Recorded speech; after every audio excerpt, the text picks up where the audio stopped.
Welcome, everybody, to the 6th instalment of the Sad Poets Doorstep Club. We are back in the second lockdown to bring you another dose of really, really good mental health poetry. We've got a massively, just really legendary lineup for you tonight. We've got Beth Hartley, we've got Jonathan Kinsman, and we've got Alex Vellis headlining with a lot of really great supports dotted throughout. As always, this event is subject to a lot of mature themes. So this is a general content warning now for, basically all the hard-hitting stuff, mental health, potential suicide mentions, all of that wonderful, wonderful stuff. Sorry, I haven't done this in a while. I'm going to start with the poem, and then we're going to shoot straight off to the first support. This is rearranging deck chairs on the Titanic. I dance on a night out with a shit-eating grin bigger than a zeppelin. I meet friends in town and talk till the hours grow small. I explore worlds in D&D and bring stories to life in my living room. I am going in circles. Like arranging deck chairs on the Titanic, like closing a door on a hurricane, like apologizing to the person that hurt you. Nothing I do seems to matter. Everything just makes me worse. I'm looking for an exit in a glass house with nothing in my hands but paper scissors. I'm listening to my fingers drum patterns like sleet on a tin roof. I'm laboring against an innate desire to sabotage everything I've ever built, because none of it feels real anyway. I'm trying to claw back any sense of belonging, but my suitcases are stapled to the floor. I try to plant my flag, but I can't pierce the earth, straining to make any mark on life before I'm erased. Before I erase myself. Thank you. All right, first up, we've got Tiana Howard. Tiana is a Unislam team member from Bath Spa, usually covering topics between mental health and love for her girlfriend. They are very passionate about destigmatizing all disability through poetry. Please welcome Tiana Howard. Hiya, I'm first, really daunting. I've got two poems. I did the second one a bit happier. The first one is about an OCD condition called trichotillomania, and I hope you like it. Named after birds in youth, I was bald eagle. I became a label of all things deemed wrong with me, and what my bandana hid became a point of contention. When the teachers had a class discussion on why I must wear it, the lie I told gained pity and names and pulling. My hair had dealt with enough of that. They sought the truth of my sculpt, feeling the bright fabrics as a personal insult. They stared at my shield with ready hands and wry smiles. And it made it worse. The pain of my scalp burned through the material, pulling hairs through gaps in the thread. This bandana didn't only protect my hairs from prying eyes. These bandanas couldn't protect me from myself. I have trichotillomania. Trick, Latin from hair, usually written on the conditioners I'm hesitant to use, making my hair so soft and touchable, letting me gently thread my fingers through my hair and pain. This tiger balm brain thinks burning is the same as healing. Every gust of air hit my scalp like freshly brushed teeth, getting kissed on my crown and watching them frown when they realize how much of me is missing. Birds use loose hair to feel warm in their nests. I like that something can find safety in my loss, but sometimes birds get desperate and their claws scrape and beaks pluck and my hands shake as I pull another follicle from its place. And I'm scared that these birds won't realize how hard it is to fly without feathers. And with self-clipped wings, all they have left to do is attack and steal their safety from my scalp. But I've never tried scaring them away as they entangle themselves in my curls, making it pull tighter each time they flap their trap with me in this circle of OCD impulsiveness. I become the claws of ravens that grasp and tug at every strand of hair, becoming the kind of birds that don't represent freedom, and sometimes I'd like to think it was birds and not my hands. Pecking, tearing, teasing, freeing the follicles from my mess of a head. The doctors say I've made a mistake, and that no matter how much castor oil I massage through my scalp, these follicles have been slighted one too many times. And they've made the decision that this ground is too harsh an environment to grow roots. I cannot mourn this loss as it's I who tore them at my head. Thinking it would extinguish these phantom pains, my head is a graveyard of impulsive mistakes, where a messy bun is a cry for help. On my bed is a patchwork pillow, sewn from all my old bandanas, sewn from all my threaded shields. A gift from Mum, a stern reminder not to become my own ruin. Hope you like that one. And then I've got another one about body positivity, so a bit happier. Lightning doesn't strike twice, or so they say. To prove them wrong, I tell them to look upon my skin and see the static strokes that have stained my body with the most beautiful dusky pink. Tell them that this spot on my thigh is where the gods of the sky, Odin, Zeus, Baal, and Jupiter, leave their symbol of power. Gaze upon my thighs in awe, watcher, for this is where the gods deem worthy. This is where I deem worthy. Aphrodite is the most beautiful woman. Her statue has the kind of figure that reminds me an hourglass isn't the only body shape that looks like it could be loved. The kind of figure that tells my beautiful body rolls like waves and caves into my hips to make curves, expanding like the sea foam that birthed beauty. That's me, strung from Cornish waves, born with the taste of salt and iron in my bones, heavy set, heavy heart, metal of a Cornish maiden and body of a Grecian goddess.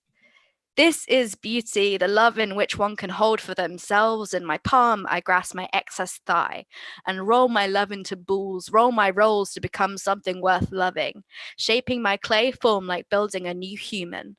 I hold the handles built for hands like mine. I've built a body to love.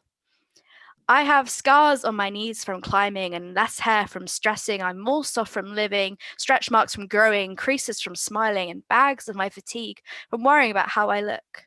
Worrying if someone else can see the beauty in my love, in my body, in a body carved into the cliffs by the sea, shaped oddly over thousands of years, something beautiful to look at, something that could be called a view, and something that deserves to be loved too. These stretch marks tell stories, shows the distance from my youth to my final suit of skin. They tell of a full stomach and healed injuries, of rubbed summer thighs and growing pains. Now, I tattoo memories on my arms, and my body imprints these memories on my thighs. I am truly blessed by the gods, and there is nothing wrong with my size. Thank you. Woo! Everyone unmute yourselves and give a round of applause to Tiana Howard. Yay! That was great. Amazing. That was phenomenal. Absolutely well done. Thank you so much. Right, everyone mute again, please. Next up, we have MC Spoken, aka Megan Chapman, is a Cornwall-based poet and rap artist. She challenges boundaries, hoping to pull you in and question our world. Please add her socials, rhyming snowballs. Please give it up for MC Spoken. Hello. All right. Right, cool. I don't often feel I can read off the page, but weirdly enough, there's something about doing it online that makes it easier to do it. So this is a very new piece, well, a new to perform piece, and it's called Under the Car Tires. Eyes open wide to screams, rolls over awakening instantly, but he lets his body be free for a minute. Soon someone circles, his feelings thaw, coming back to the reality he dissolves. Cold in a ball he learnt to survive in, long before he lost his driving.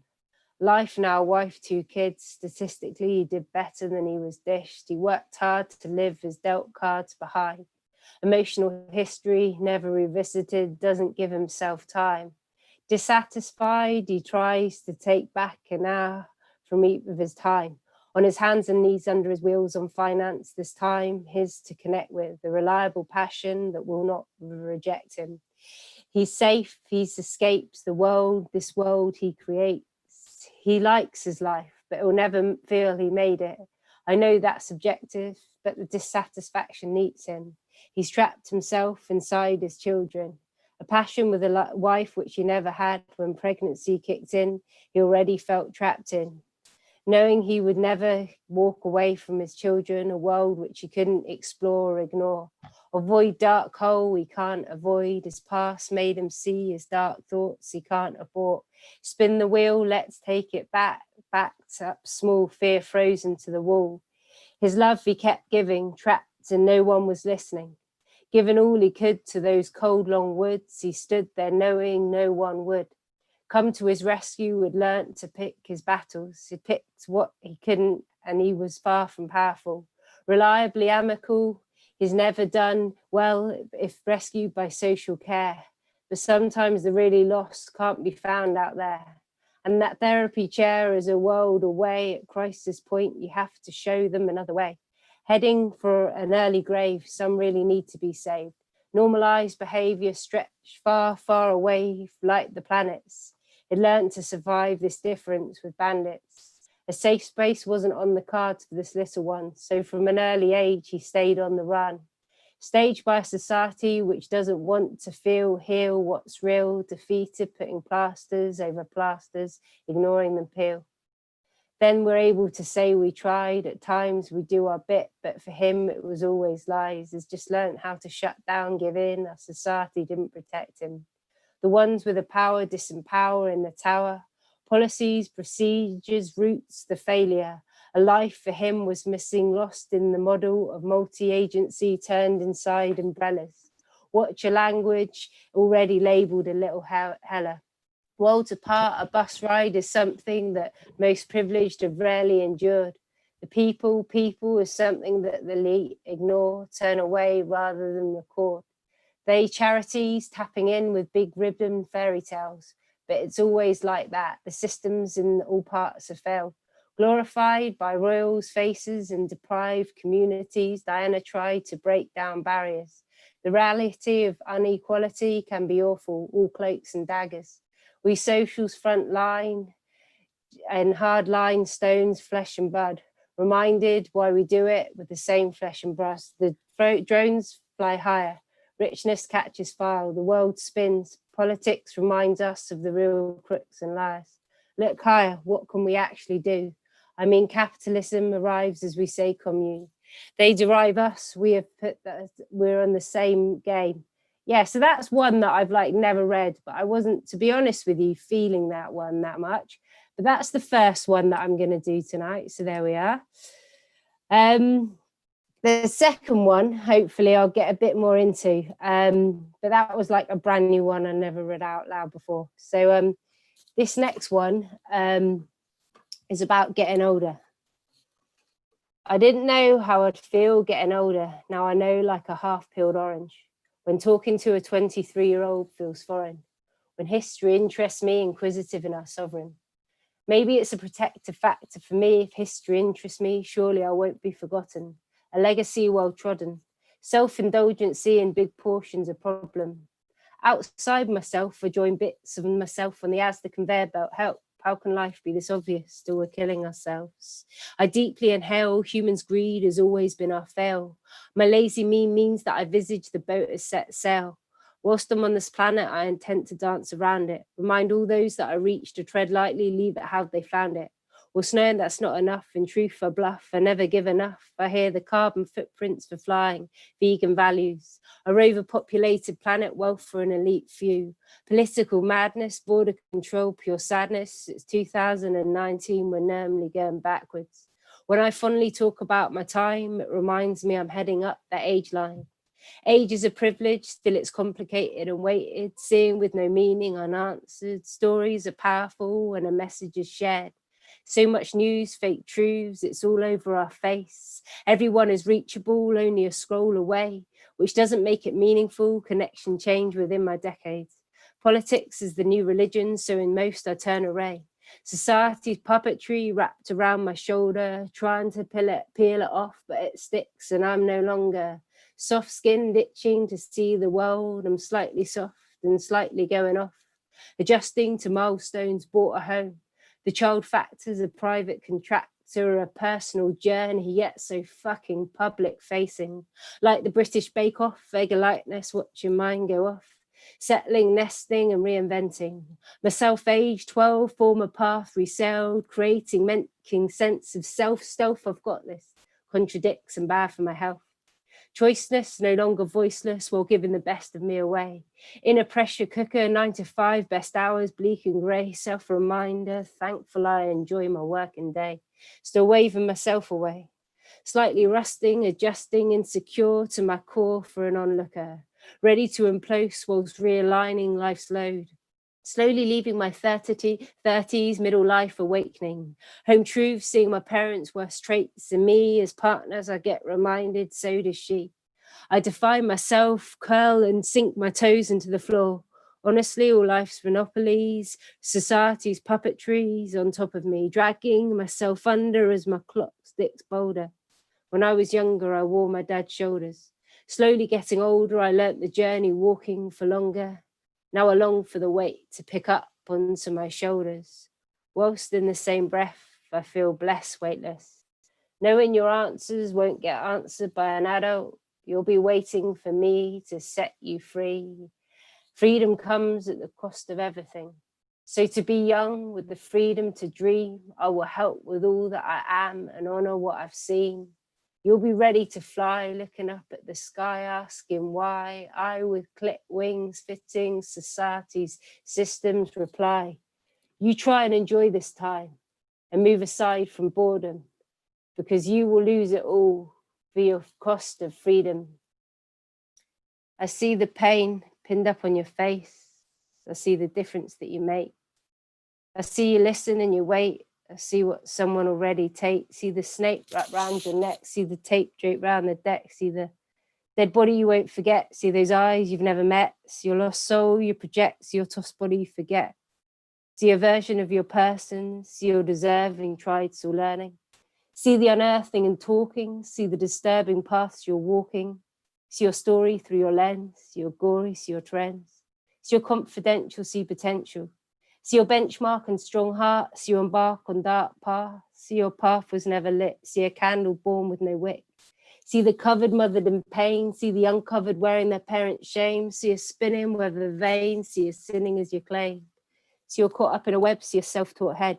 See your dread and your fears. See your tears as I hear. See your life. See your day. See your kite. Please fly today.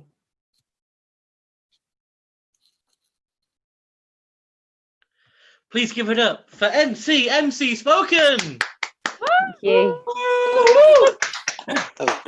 Bloody brilliant, Megan. Bloody brilliant, as always. Pleasure to have you. Thanks. Next up, coming from South Shields, Ross is on the autism spectrum, which gives him a unique view of the world. His poetry is filled with humour and anecdotes. He has headlined Bubblegum, Stanza, Poetry Jam, and the Newcastle Literary Salon, where we met. And he runs a writing group called A Line a Day on Facebook. Please give it up for Ross Punton. Hi, I hope you're all well. I've got a couple of short ones to read tonight, if that's okay. Absolutely. Okay, the first one I'm going to read isn't about mental health. It's about well, you'll see what it's about. It's about a lot of idiots all in town at the moment. It's called Mantra of a Delusional. It was written earlier this year. Why do we have to stay in? It's not going to touch us, this virus. Radical action needed. Don't make me laugh. The virus doesn't touch people like us. What a load of fuss. We're perfectly safe. We live in a nice place. It won't reach us here. Don't worry, my dear. Okay, this next one is it's about I have Asperger's syndrome. I've rewritten this a few times over the years. It's called Diary of an Autistic Teenager. It's about how it can feel not to be on the same wavelength as other people. See me, turn away. I am different in what I do and say. I can only be me. I'm told that's okay. Often, life does not feel that way. Whilst others interact with ease, to me it's all unclear, a language I've yet to learn. Slightly out of step and far behind, always must I try to be like you. I can't talk like you, think like you. My brain is wired differently. Don't you see? I can only be me. That should be enough. So show a bit of care. Don't pretend I'm not there. By the way, sorry for the terrible pace in there. I really do need to retype this one up. Do I have time for one last short one? Oh, that's my... You've got time for loads, mate. You've got 7 minutes. Okay, thank you. This is technically a little irrelevant now, but this is my last chance to read this before December. It's called Go Away Christmas. Late September, out for lunch. A sign brightly adorned asks, would you like to book for Christmas Day? I say, no. Walking down the street, shoppers bustle with Christmas cheer, stores filled with Christmas decorations and goods. This would all be such a marvellous sight. If only Christmas was here. It's only November. I sit down to watch a film at home. I flick to the movie channels to see what is being shown. Ah, what joy.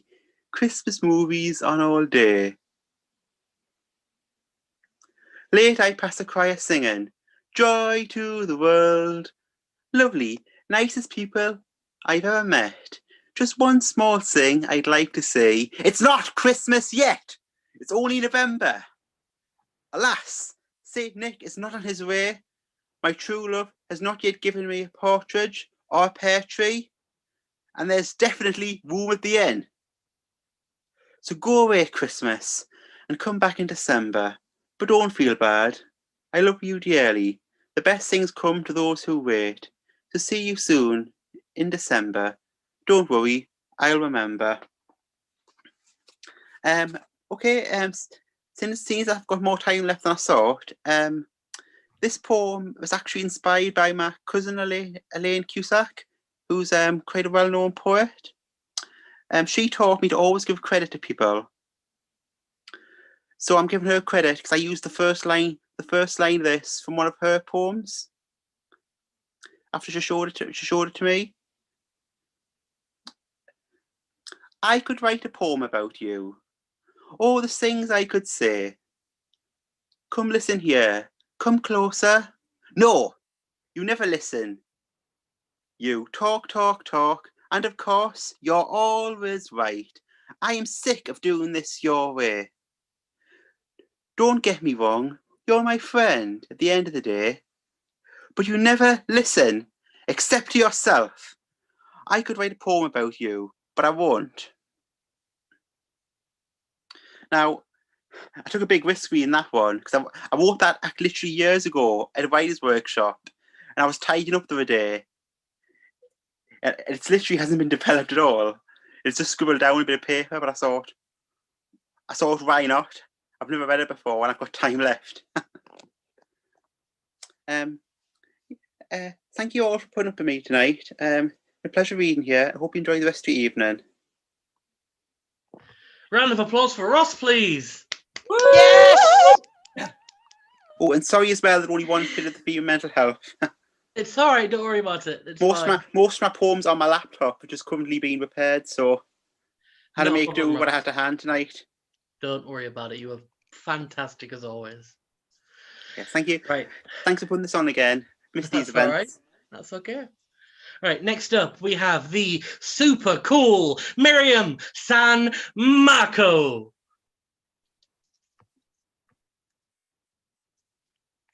He said, tell me your story.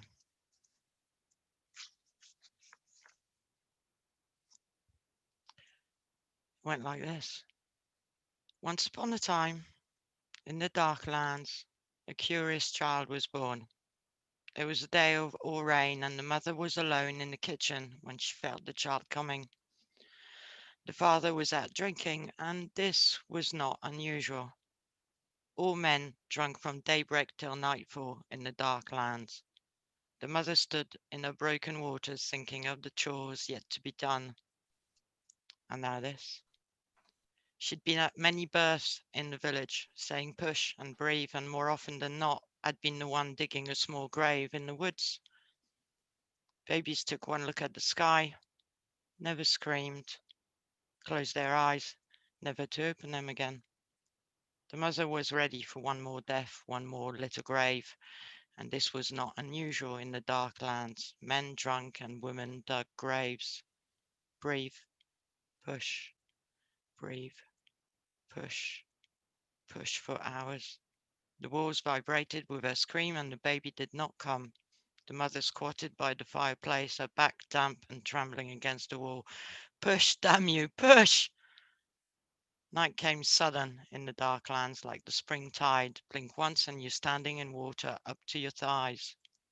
A liquid night, full of quiet noises, and in the distance the men sing their slow songs. Push, breathe, push, push, push, push, push, and all at once head, shoulders, and babies were in her arms. The child did not scream, looked at her and fell asleep. She fell asleep too, slumped in her placenta, blood and water, her right cheek warmed by the fire. Some had come early in the dark lands. The child was 3, and they had not been given a name yet. Giving a name was when you were sure the child was going to live, and people in this corner of the dark lands waited until the child's 5th birthday. The child answered to child and you with a silent nod. The child did not speak or sing or make noises of any kind, and this was not unusual. Children were ignored until the naming ceremony, and many were found dead, not having spoken one word. The child sat at the edge of the woods, a butterfly in their hand, smiling as they crushed it to nothing. No one saw, and if they had, they would have whispered, "Death comes easy."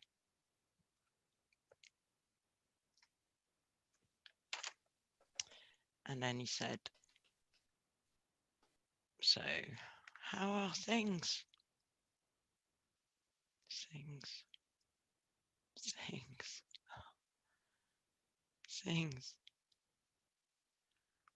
I don't even know what things are.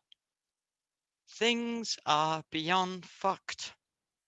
Things are 100 baby turtles running to the sea. Things live under the bed.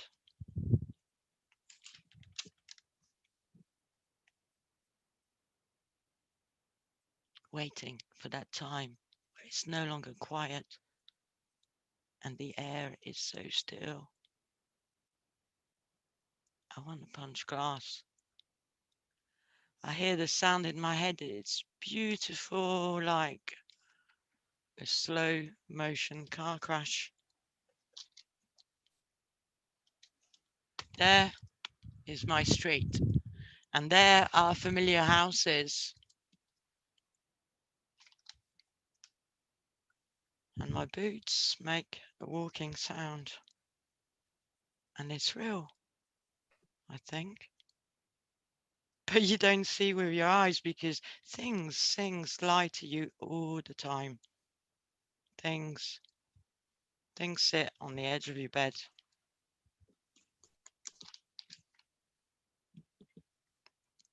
And they say, "Look." Or is it listen?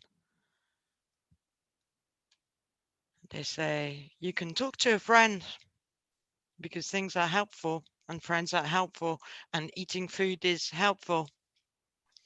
I do none of these things. I don't listen to things that say sensible things. They're not real. Not the things, not the friends. I hear the things whispering amongst themselves. They take notes with a,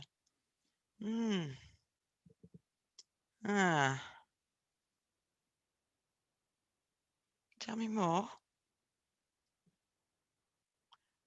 I don't speak to those things. I go back to the time where not talking to things was easy. Time peels a banana like a hungry monkey and Look, there's me in the shop buying rum or brandy or beer. And one drink is one drink. And one drink is not all a drink. And one drink buys some weed, and I fucking hate weed. And one drink goes partying, and one drink scores some pills that could be anything but fuck it. And swallows. And one drink flirts with anything that moves. And one drink kisses and moans and stops thinking. And one drink stops hurting. And one drink can't hear the things whispering amongst themselves and feels nothing. It's wonderful. I finish eating the banana and open the fridge, check that the can I left in there 3 years ago is unopened and the wine bottle still has its cork on. And they do. And the things go on. And the things say, look. Or is it listen? And I don't listen. And I don't speak.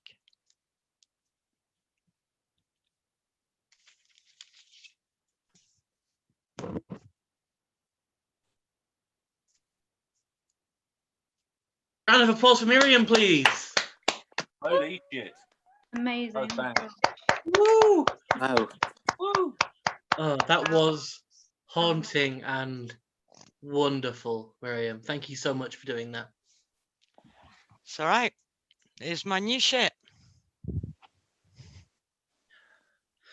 Blimey. It's time for our first headliner. Beth Hartley lives in Ely, Cambridgeshire, and has played with words most of her life. Mama, poet, preacher, usually under a pile of laundry and manuscript submissions. Please give a big, warm welcome to Beth Hartley! Be good. Hi. The word is made flesh. I know, because I stand among it. It lives all around me, breathing, writing, making me remove my shoes. For all around are stanza, littering, glittering, painting on the walls of all I see. The word is made flesh by the sounds on my breath, transferred to your ears, a spoken place of grace, a paper space. Nothing is stronger than this, for this page is holy ground. The word is made flesh. These words are my flesh. Thank you, Tom, for inviting me tonight. That was called Living Word, and this next piece is called Salt Cure. This is a relatively new poem.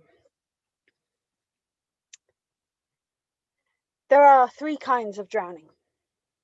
One where you sink to the end, one where it follows you for the rest of living, and one where you walk free. This is not drowning. This will not be drowning. This is where I am now. As waters appear to rise, the waves are touching different places, spreading the chill from soul to scalp. The will to move fights the morning ice. This is not drowning. This will not be drowning. My breath, ragged, dried by salt that is not curing me, but sending me searching. My muscles seeking reflexes long since landlocked. I can only reach back as far as jumping from the side in, but I am not in class. This is survival. Must move my limbs, slippery body unguarded. Every day a new current seems to need a new direction. This is not drowning. This will not be drowning. My brain is counting. 1, 2, 3, 4, 5, 6. As my mouth spits into the tide, I am resisting the wave, trying not to gasp for breath, retaining my focus, difficult for every day, essential for not drowning, for every kind of drowning. This will not be drowning. I will train this flesh to strength, but this simply is a workout for a job I never sought. The gates don't keep the ocean out, there is only surviving. For this will not be drowning, this will be living, counting 1, 2, 3, 4, 5, 6. Obedient, though pained of heart, for this will not be drowning.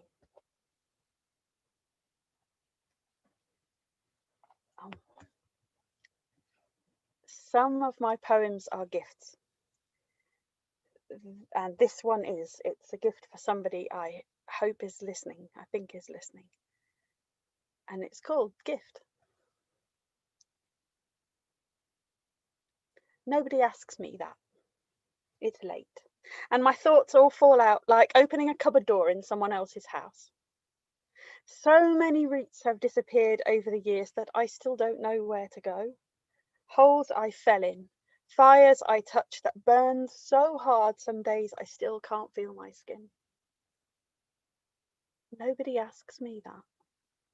My head is string with all the ends underneath, thread upon thread, everything tangled.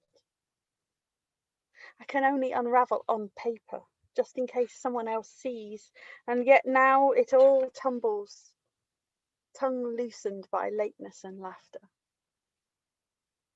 Nobody asks me that. Most days my worth is the questions I answer, the things I remember, the lists that I make. I am a job well done, a safety, reliable, here. But somehow I have become ballast, scared of escaping, lest all hands be lost, making order from chaos everywhere but here. Nobody asks me that, reminds me that I might yet dream, measures me in the world, in possibility, in the worth of words and wisdom, so that in the night I might collapse into capability and meet myself falling.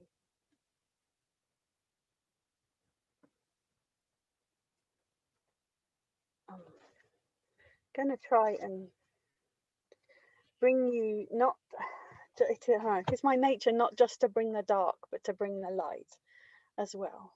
So for all of you that get dressed up for gigs, whether they're online or when we have physical life, whenever that happens again, when you think about who you wear and what you have on, this is for you, and it's called Armour of Love. Here I am in the mirror, facing the day, taking my pick at the wardrobe doorway. These earrings, those shoes, they're the things that I use to gird and defend me from all of the views that I can't do this, must be useless. Any kind of connection is priceless. The jumper that covers the things that I hide, pulling the wool over their eyes and my head, until I am shrouded in somebody's care, at least for a little while, until I can breathe a little easier, look the world in the eye. I have done this forever, covered myself in talisman, the fork in my hair for every day she carried him, a ring I twist until they call, something silver against my skin, pressing the pattern in.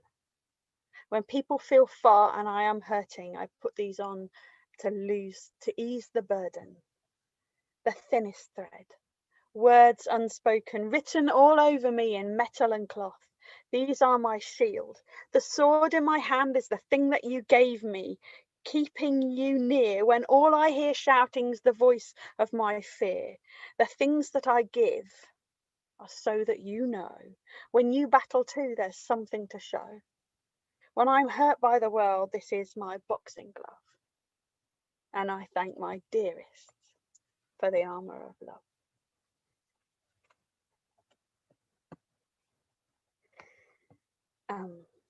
As the year starts to draw to a close, I am bringing back something actually that I wrote at the end of last year, and I was debating something else, and a friend said to me, don't read that, read this one instead. It's called This Is Not Wonderland. It's a long, slow fall, this. Words slipping through my fingers like smoke. I am watching my own descent, recognizing only the sensation of air on skin, the year chipping at my sides like roots in the soil, nicking and scraping as I pass. Keep my hands busy and I won't hear the clamour of everything that comes after. Keep my ears full and I will carry it all longer than expected, tread the route and carry on. But I will break on a Monday, landing at the bottom in a shower of sparks, quickly dampened by the tears that follow, emptying enough to fill this rabbit hole I knew before. I thought it was outside until I fell in. This is not Wonderland. No one is watching the time here but me.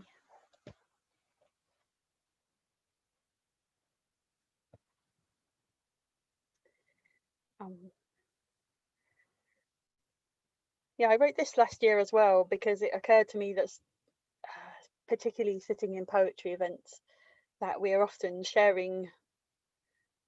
I do other things in my life where I stand up in front of people, and I thought that was naked until I started doing this, and this is more. And so this is called Emergency Contact. You can hold my hand if you like.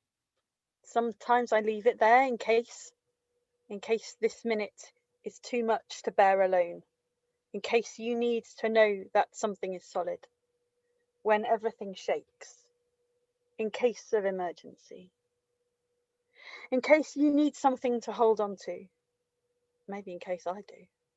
But I wondered if you knew, so, in case the weight of living is more than one can carry, in case today's grief needs a friend, in case companions are scarce, in case you're waiting for a sign, then this is it. In case of emergency, please break this barrier where touch has become something we don't do, and our skins have been left hungry, a state of sensual deprivation as prevalent as safety notices, but nowhere near as well lit. So, break rank, break the rules, break habit, break the silence. In case of emergency, please break glass.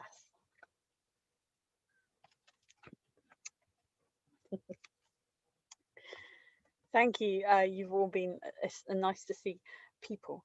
This is my final poem this evening, and I've chosen it because I wrote it for a specific event that is something that I've been going to in lockdown, because somebody else who's reading tonight popped up at the writing group that I go to on a Sunday without a graphic, and invited us to their event.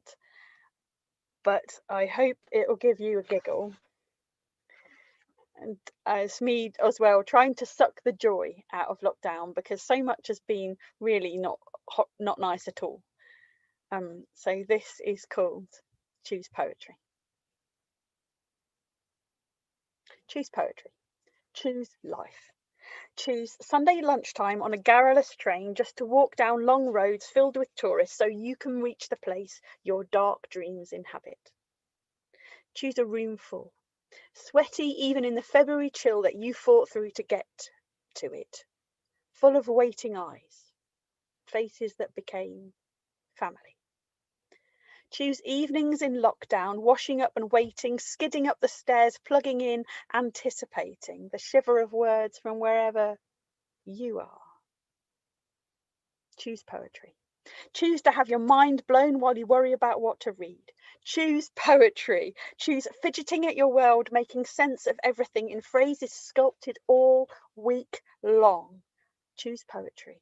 Choose voices so varied you will reel away drunk, your brain slipping on phrasing you wish you'd thought of yourself. The world in your ears and your ear to the world. Choose life. Choose word highs at midnight, driving home at 20 with your brain knocking at your skull. Choose life in lines that worm under your skin, aiming straight for the heart, your bloodstream tingling, not resting till midweek.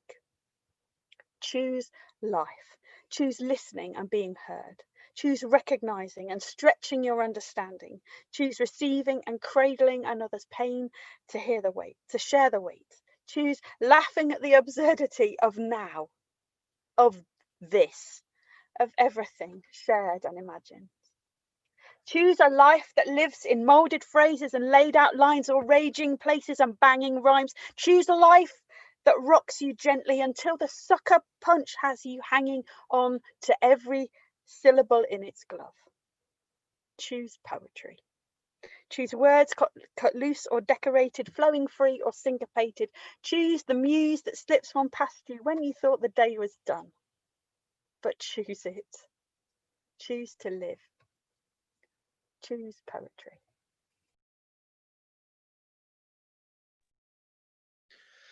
Massive, massive applause for Beth Hartley, please.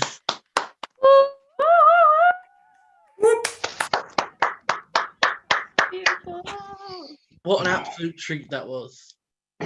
Thank you, Beth. Thank you so much.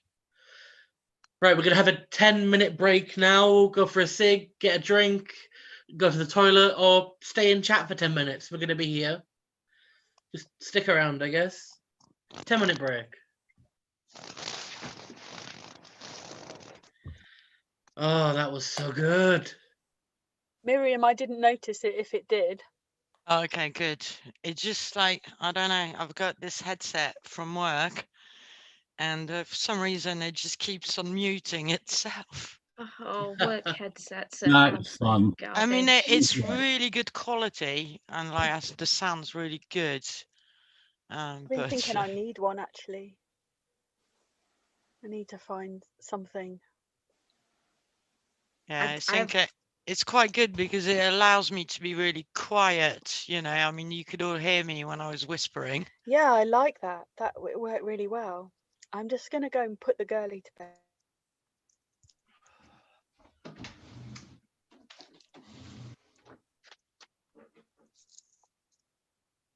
I gotta say, my favorite poem was to Get the Fuck Away Christmas. Yeah. Oh, thanks. Yeah. But my neighbours on all sides have all put up Christmas lights already, and it's Well, driving me mad. I wasn't going to do that one this year because people have had a hard year. When I saw people start to actually decorate trees for Halloween, and I was like, "What the hell is that about?" Did you see that? Like last month, October, not last month. Well, no, sorry, we're still in November.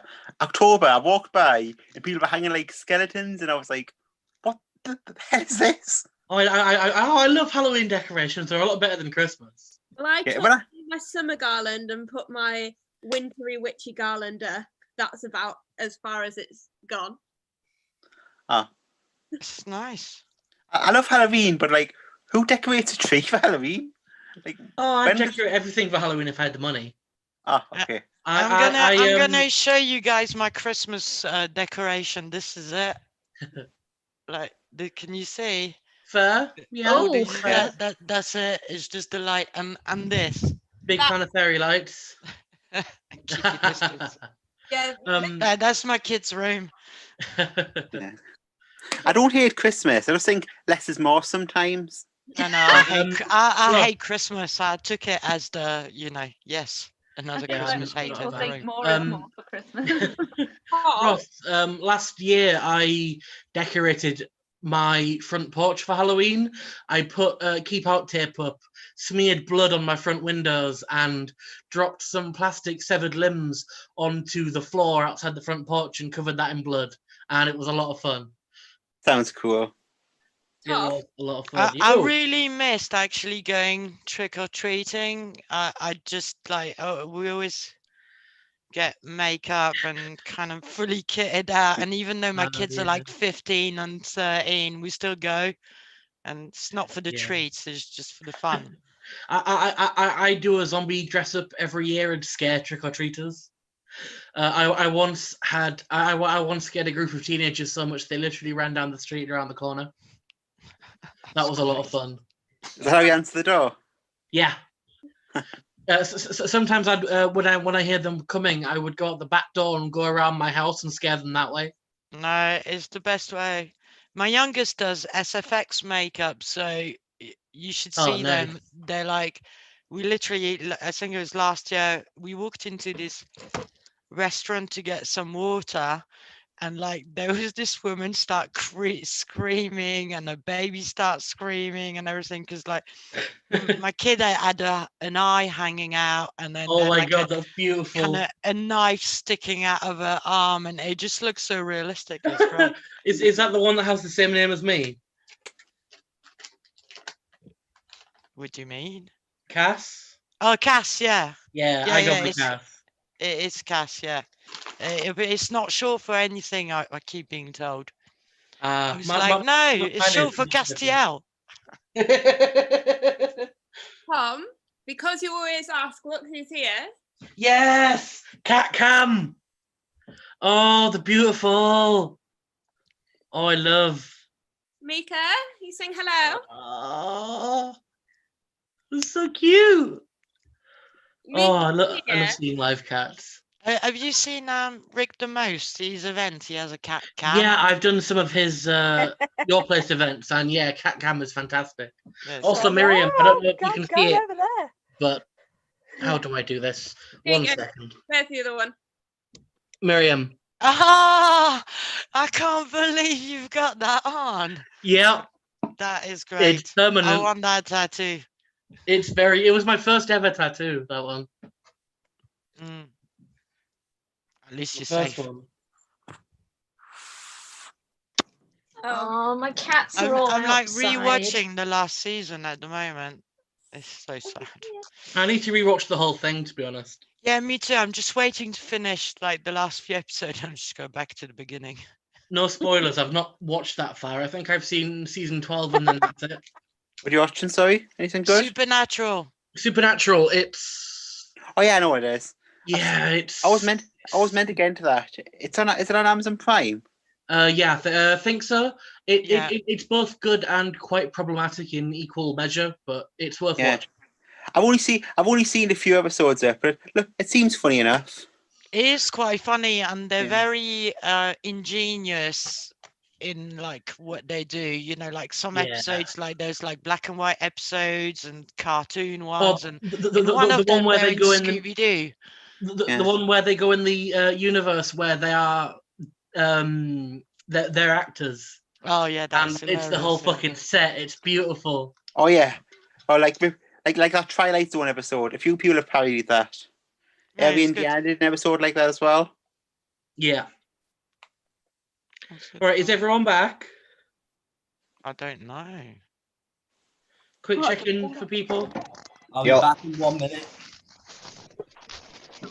Am I still on in the third, mate? You are, yes. Hey, good stuff. I'm really glad now because I can properly pay attention to people. My children have stopped bothering me, and I'm no longer anxious. It's going to be really nice, and I want to be wherever Oz's background is. That's where I want to go. Where's your background from, Oz? It looks great. It's actually a picture taken out of a friend's car on the outskirts of Leeds. Leeds is fairyland. This is not how I expected Leeds to look like. You know, like I'm thinking tower blocks and chavs. For some reason. About 5 minutes drive from there, you're right, yes. Oz, I've not seen you in forever. I didn't know you were on here. Yes, I think I'm on just after you or just before you or something. To be honest, I'm on in the third section, but I can't remember where. It's in the chat. Tom's actually put a running order. Yeah, it's in the chat. Beth, you're first in the third. In the That makes messenger sense. chat. Yeah, I'm just going through the messages now. It's right at the beginning though. I'm so not used to being at a gig with somebody else called Beth. That's making my ears go funny. If you search your name in the chat, you'll be able to find it really quick. You should try being called John. And I named myself this. You should insist on Jonathan. There's less Jonathans, I guess. Once in a blue moon, there's two Genevieves. I've had Jessica, I've had Ruth, I've had Elizabeth, I've had Betty, and I'm like, Beth is fine. But yeah, where Jessica and Ruth came from, I've no idea. Oh no, if you're called Beth, if your name is Beth, then you'll get called Ruth. Because Beth's not a name. You know that, right? Yeah. Like people presume. I'm used to Ruth, but Jessica. I mean, yeah, no, that's weird. I was like, what? No. I used to do a paper round as a teenager. And the guy that I worked for was insistent on calling me Dan. Wow. I get my name lengthened. I've had my name lengthened my entire life. Really? Yeah. Can't possibly be Beth. Like, how many more syllables did that add on? Mine usually gets mispronounced, so I'm just like, just call me TJ. It's just easier. Yeah. Just giving up. They're like, is that a man's name? I'm like, no, it's mine. Did I get your name right, by the way? Pretty much. It's Tiana, so. I think I said that maybe. Yeah. Cool. I'm not. I've just given up at this point. Tiana is a lovely name. Thank you so much. Where is it from? Mum says it's Welsh. Is it Welsh? Because Yeah. it sounds like Native American to me. I don't know why. Really? Yeah. Yeah. It was either that, and I'd be named after a Cornish town in Cornwall. No. I do like it. I'm just gonna probably use it for a character. I've been like looking at your name. I'm like, yes, I like this name. Mortalized. Steal this name. Whereabouts in It's what the fairies do. Has anybody got a name that feel like that they were perfectly named for? Like they've got a name that perfectly sums them up. I love my name now. I hated it when I was a child. I named myself Ben. Very yes. Okay. Because I was raised by two gay women, and don't spoil your intro, Ben. Okay. Yeah, great intro. That's his intro. That is That's all you need. It's a bit of the intro. I'm not going to go too far into that. But the mum who gave birth to me, she was intent on calling her firstborn Ben, and here I was. Now Ben being short for Benjamin, because as a kid I couldn't say it. I saw therapist and everything. I couldn't say my own name, but she named me Benjamin, which is Hebrew for son of the right hand. I'm the product of a sperm donor, so that really does. Oh my god. Oh my god. That is really funny. That's magical. Yeah. Right, Andy, are you there? I'm just waiting for you because you're in the bit. So. Yeah, I'm good. Sweet. Okay, then we'll start when I finish the cigarette. Nice. Hello. How most poetry breaks work. Yeah. Yeah, this is how I do it for when I do live events. People are outdoors smoking. Yeah, at this moment, you got the luxury of doing it in your own home. Oh, that's just so lovely. When we go back live, I'm gonna miss this. Council flat, mate. I smoke in my own flat anyway. So Ben, when you get Benjamin, does that mean you're in trouble? Yes, it actually is. I used to get it all the time when I was in the shit. When I was a Worst kid, thing about my name is whenever someone shouts from us, you can't shout my names. I don't know whether I never know whether they're just shouting for us or whether I've actually done something. Yeah. Well, if I was really, really in trouble, I would get Benjamin James. Oh, there we go. The middle name. Yeah. I do that to my son. is Gabriel Jesse Lee. So The weird when thing he, is when that he she gets didn't all of even have a that, birth certificate. she's in proper trouble. See, I got named and Mum said, "Oh, no one can make a nickname out of this." My uncle was like, "Oh, TJ," and then she was like, "No," and everyone called me TJ for ages. She hates nicknames. When I was born, apparently someone said to my mum, "You can't name a child Bethany," and then I was born, and I was born super early in the morning, so the nurse took me off. And then when my mum went to go get me the next day, they were like, "Oh, it's Bethany," and they went, "Which one? We've got 5." Right, if everyone can please mute, we're going to start. Yeah.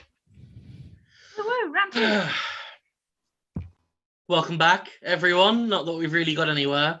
I'm going to do another poem, and then we're going to shoot straight back into the second third, because I like making things complicated. Do thirds instead of halves. It's weird. All right. Anyway, this is things I probably shouldn't put in my Tinder bio. It's my autobiography, I guess.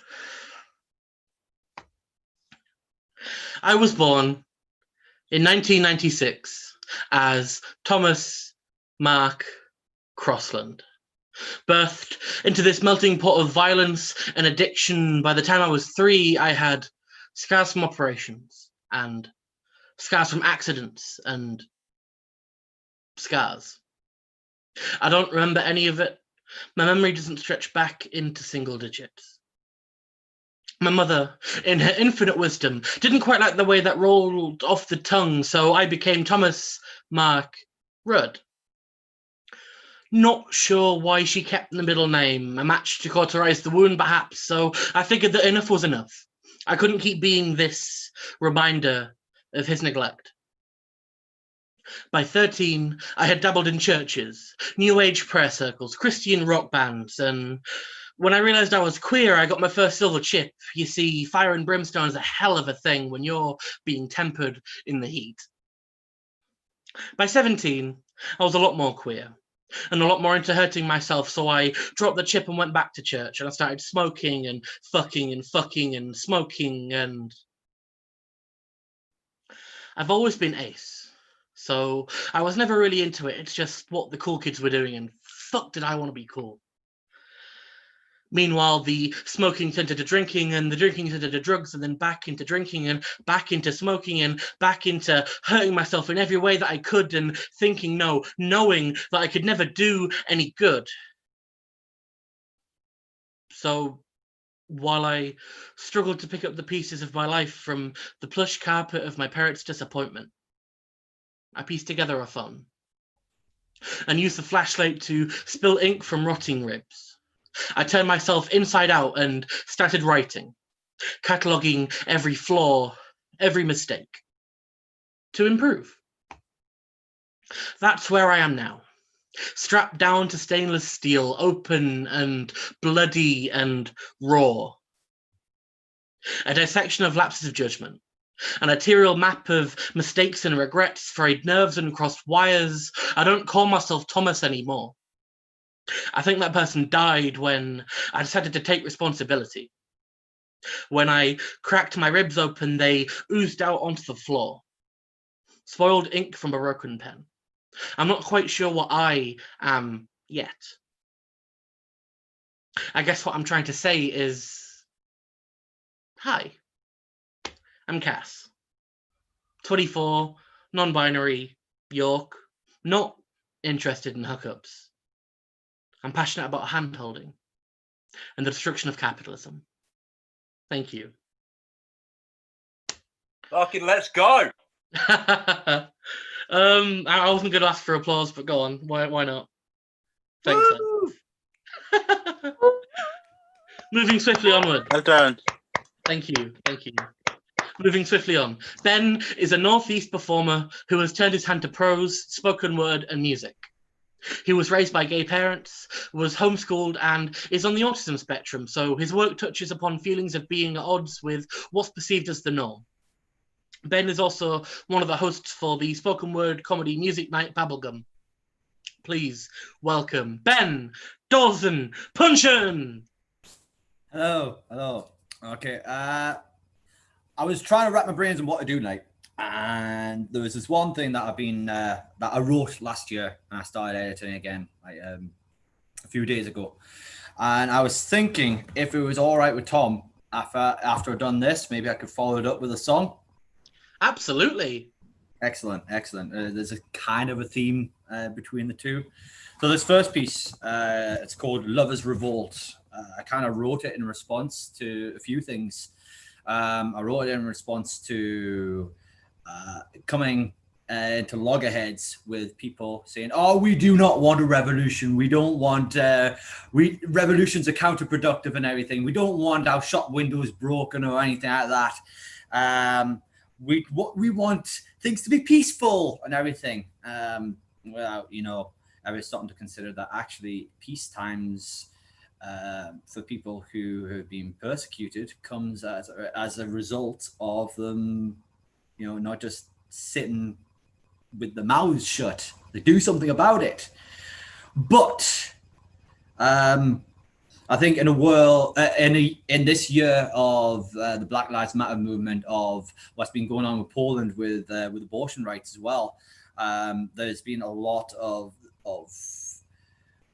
really intense revolutionary action. But I think that sometimes revolutionary acts are they're not always blatant, they're not always visceral. I don't think they have to always be visceral, and this is kind of what this is about. So it's called Lovers Revolt. It would seem that some hold the notion rebellion is synonymous with screaming and violence. Believing the defiance against those opposed to freedom inevitably leads to taking arms. As if the only charm to break a chain is cast in savage aggression. Emancipation achieved by carving the crimson heads of oppressors. When appealing to peer compliance gives the appearance of violence meeting violence, these stakes risk making oppressors of the oppressed. Because unless we see reason to subvert it, there will always be another decision to be made over where to draw a division. I wouldn't say rage is out of line. I wouldn't say rage has no time to shine, because more than just time to time, it seems that rage comes far too late. When itching that trigger finger, reflect upon all of that which you detest before deciding on a way to resist. Because in a world of capitalist interests interested in keeping us firmly in the dark, revolutions on occasion rise silently in the night, waiting for the dawning of the light to shine upon its perfectly crystallized clarity. It's not hatred I see in the revolutionary. It's love. And some revolutions are simply two boys who are strolling the streets hand in hand. The opinions of anyone else be damned. That's one. Oh, I got myself a guitar. The magic trick. See, it's not in the bio, but I do magic too. Very badly. So this, following on about a piece about revolutions, this is a song called Revolution Comes. And it goes like this. I've not done any mic checks or any sound checks or anything like that. So let's see if this works. I hope it does.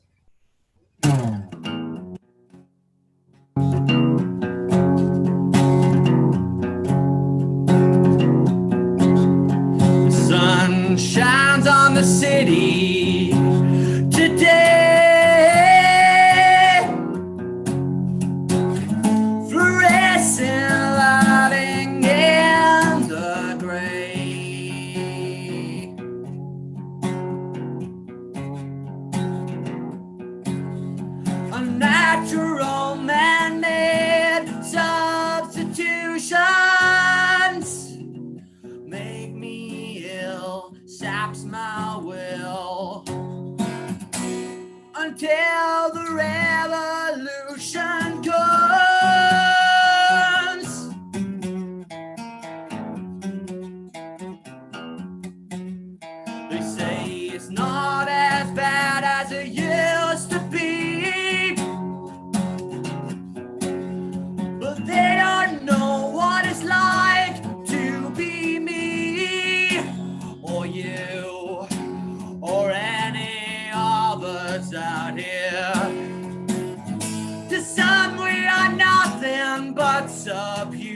The scum of the earth, kissing the dirt,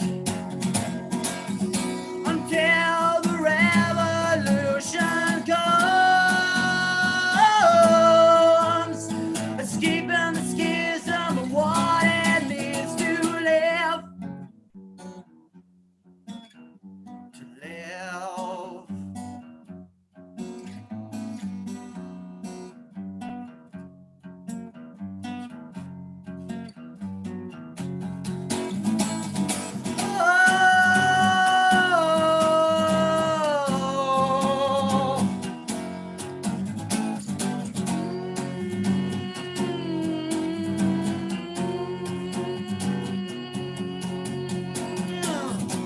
Until the revolution comes,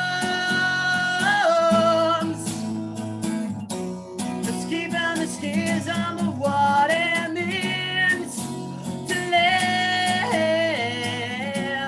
When the revolution comes,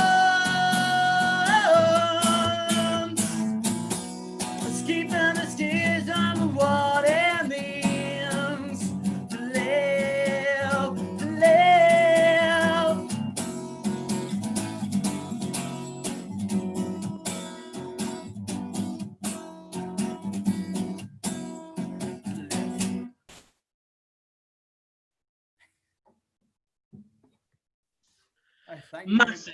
Massive round of applause.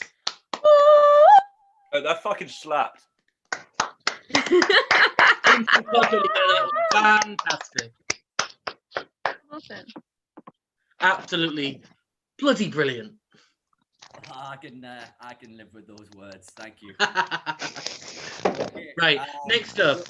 Andy is a writer and performance poet from Newcastle, England. They have released 2 chapbooks, Burn Before Reading and Old Wounds, New Skin, both via analog submission. They're currently working on their debut poetry collection. Please welcome Andy Talbot. Hi. I'm going to do 3. I've got 3 to do. Oh, there's my face. Need to get that off. Can you hear me okay, yeah? Sweet, thanks. Cool, I'll just dive right in. This first one's called Early Shift. They don't really follow the mental health theme, I guess. One of them does. Anyway, fuck it. Start. Snooze alarm once. Okay, twice. Okay, 3 times, but then you really must get up. Skip breakfast. Never skip coffee. Find clothes, feed cats, brush teeth, leave the house. Grab another coffee on the way, arrive to work in the piss and rain. Prepare for small talk. Prepare for boring. Breathe. Get out of the car. You are ready. Smile. This last part is optional. Thanks. Sorry, I thought one of the cats was going a bit crazy. They tend to do that when I perform. I don't know if it's a sign of like whether they're enthusiastic about it or enthusiastic about it stopping. But yeah, cats. Yes, this next part, this next poem's called Anxiety. The cheering. Okay, we'll go with that. Yeah, that's optimistic. Let's go with that. Yeah, this is called Anxiety because I couldn't think of a better title. I shake hands with hands that shake with my anxieties, and he just smiles and stares a hole straight through me, before returning to pacing the corners of my mind now infected by his antics. On a more than regular basis, he starts by shaping my day before I wake and closes us out by twisting my dreams before I sleep. There's no escaping, no relief from this living, breathing nightmare. Thanks. This next one is 24 hours old, or a day. Just call it a day. Yeah, it doesn't have a title. It's the first thing I've written in about 2 weeks. So yeah, this is how it goes. The coastline is quiet at this time of year. Waves crash silent out of respect because sometimes silence is bigger than a gesture, and sometimes noise isn't enough. The lights this season dance along the shore, sending a Morse code message of festive hope. It's almost December. I can see my breath, my hands are numb and my feet are cold. And I'm alive. And this year, that's enough. Thanks. That's me. Props to Andy, everyone. Thanks. Cats are cheering. Fantastic. Oh, thank you. That last one was brilliant. Oh, thank you. We're all brilliant. It's just the kind of thing people need to keep in mind this year. Yeah. Right. Next up, we have Talia is a queer Jewish poet who produces Sounds Queer, Sheffield's regular LGBTQ+ variety night. She's the current Ilkley Literature Festival Slam champion and recently competed in this year's Roundhouse Poetry Slam. Please take to the stage Talia Stitcher. Hi. Hello. Thank you. Not you. I'm performing. Sorry. Hi. Thank you so much for having me. This first one is called Move. I may be awake, but I have not awoken. Belly of the beast, the monster in these sheets, and I can't move. I can't move. Hollow, sick stomach, I plead to a ghosting congregation of pillows and postcards, posters in a foreign tongue I know but can't speak. I can't move. The will to do so strong but confined, hard to reach in some dark corner of my mind. I can't move. I can't breathe. How long will this define me? Urge to taste the world but unmoving from the little cotton square I call mine, even though I only rent it. When I told myself I'd get up today, I really thought I meant it. Thanks. Sorry about that. My partner thought that I was saying hi to them. It was just awkward timing. This next one is called Our House, and I just need to give a content note that it mentions death, alcohol, family, and violence-ish. Yeah. I remember this house differently. The shapes are wrong now and everything is smaller. Fits tighter around my shoulders as I step over thresholds not crossed in over 10 years. Each room is bursting at the seams. I am not seeing what is here but what was. In the wine-walled front room, I snuck sweets in through the window with friends and played The Sims instead of doing my homework. The stairs we turned mattress slide aren't green anymore, and the wallpaper my sister hit her head on after I pushed her down them is gone too. The dining room is the coldest, too modern, too new. The warm Levidas walls by Shabbat candlelight are too bright, white, reflecting the sunny day too much. This room is always nightshade and voice hums to me. But the spare room will always be halo bound. Little feet pressed into the stool in front of the mirror, Mum lowers the silk pavilion she married Dad in over my little arms. It's more yellow than white now. Like the morning light creeping through curtains shut to let him sleep. Like the crusty innards of his suit pockets, I remember flinching and giving up the search for my beaded hair bubble. We took a taxi home from the bar mitzvah. Mum had to sit in the back with us so she could hold his head out the window. At the end of their bed, I watched Star Wars for the first time and played polar bears, gobbling up the fishies Dad dangled for us and nuzzling into his chest. My sister's room was Barbie school and Bratz doll makeovers. Teletubby Wonderland and Thunderbirds, I'll go! My walls feel so much smaller, as though they never once boasted a hand-painted rendition of The Little Mermaid and all her friends. The spot where Dad took a fist out of one of them is unidentifiable now. Wet hair hazy, I swallowed Hubba Bubba sunshine in the embrace of sea blue windowsills. The tiles in the bathroom still rosy as the summer days my sister and I made potions in my bed on the lid of the loo. gappy teeth smiling out from a frame with bubbles in our hair. I can hear the squealing laughter, like the kettle boiling in the kitchen, grandparents admiring our crayon creations over tea and bickies. The garden step where strawberry plants used to grow, where we held a baby mouse until its last breath, and the back of the garden where we buried her beside my rabbit, who, coincidentally, died the very same day as my grandpa. We were in the living room when Mum came in to tell us. The same living room where I wrote my name on the wall and tried to blame my sister who was barely old enough to hold a pen. The same place we turned the sofas upside down, turned them into Pride Rock, into a witch's lair, into an obstacle course for the rabbits. The same place we lit the Hanukkah by the window and put on fashion shows with our friends for all the mums who cheered and told us we were fabulous in the days we believed it, no hesitation. Before we go, I sneak back upstairs, step into the secret cupboard inside the wall of my bedroom, and close the door behind me. In the darkness, I am young again, hiding from the world, from the loudness. I breathe in this dusty triangle before flicking on the light bulb and finding the scribble marked years ago in child's handwriting. I'm surprised it's still here, but then again, who would paint the inside of a cupboard? A man who doesn't know we used to live here locks our front door and asks us what we think. Mum natters away with him while I let the sun wash over my face, standing right in the spot where we once built a snow duck.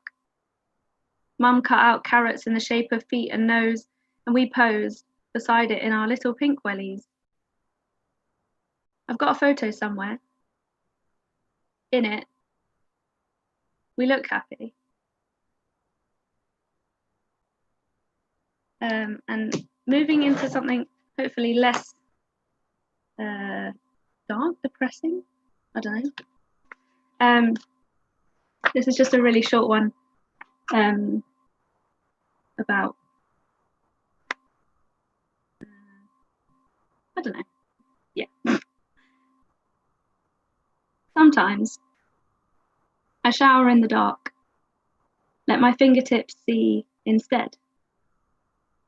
The foamy feel of bubbles on skin, only feeling my way, with myself, with hands that should know this body better. We need to know our bodies better. So I leave the light off. And then this last one, which is short, I promise. Something that's been really, really good for my mental health and that I started doing last year was going to pottery classes, which was really good fun, and it just takes you out of your head because you have to like focus on what you're doing with your hands. And I really, really miss it. And I want to go back. So this is about that. Silence pours through my eardrums. In 5 a.m. blue walls, I don't remember any dreams. My mind is quiet. The potted plants exhale as if a soundless consonant. Starshine nails jut out from plaster like a full stop. Tiny. Powerful. All soft beneath sheets, my form and yours, warm from last night's laughter, friction toes on the rug. Some may not call it dancing, but we do. Limbs quivering like leaves in a gale breeze, couldn't find the deck of cards, so we talked until sleep. Monday nights have never been so good to me. Tuesday mornings never so somber, as to know a whole week stretches before me until we can walk arm in arm to the studio. Thank you so much. This is so much fun and everyone's been so amazing and I'm excited for everyone else too. Thank you. Woo! Talia, that was fantastic. You are fantastic and I miss you a lot. So hopefully we can perform again at some point in person in the future. Yes! Unless the world ends, in which case. One day. One day. In many, many years. Right. This next poet is world renowned for completing 12 great labours, including slaying the Nemean lion. He is credited with inventing Finland. He flew in World War II as part of the 69th Squadron, and I made all this bio up because he's a late addition, because he's a legend. This is Charlie Staunton! Hello, can you hear me properly? Try again. Can you hear me? There you are. Yes. Yeah, you can hear me? That's okay. I've got 2 late edition poems for you today, and I hope you like them. I haven't done this in a while, to be fair. The first one's called Nobody Comes Around Here No More. Nobody comes around here no more. Visitors that once left crumbs of the fun they had, sprinkled sadness on the crinkles at the corners of our eyes, every time they waved goodbye, but no one warned us of the lies that they would always be there to warm us in the night. They stormed us with surprise, they waited until they were sure that they could strike, and now we are left, stressed, bereft and broken, words unspoken, eyes closed and hearts wide open, hoping things might change, but nobody comes around here no more. To our towns of missing teeth, crooked smiles to let, our overbites get set and sheathed, releasing the pieces of grief from our indentured histories of home. Because alone we stand, prone we hand over our memories to just about anybody who will listen, because nobody comes around here no more. Our stories are tapped on the old maps of our cracked skin, thin details pale against the sunlight sweeping through the holes within our handshakes. Because we've spotted the signs and we've dotted the lines of our escapes from the passage of old man time himself. Here's find the treasure of the measure of the wealth he can glean from our ignorance of the world outside this city. Because isn't it a pity that nobody comes around here no more, where the streets taste of yesterday's headlines and the shop windows are screenshots trapped in destiny's headlights, keeping our reflections secret from our shadows, just in case they ever catch up and our outlines no longer match up with who we wanted to be. Because you see, we wanted to leave. We wanted to see ourselves breathing in through the lungs of a different life, but nobody comes around here no more. And we're just sat looking back through one-way glass on the brick lane shit-stained pathway to the past, with hindsight binding fast to our vision that, of course, all roads lead to this one. It's a countdown of all the sunsets we've seen and forgotten and all the sunrises we've been too blind to see. Because somehow, life jumbled up all the letters of our history, and now nobody comes around here no more.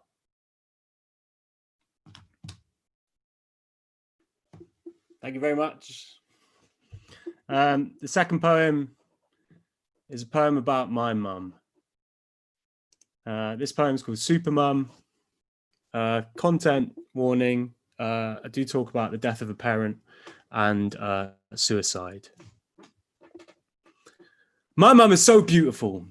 They say that Helen of Troy was the face that launched 1,000 ships, but my mum, she could launch 1,001.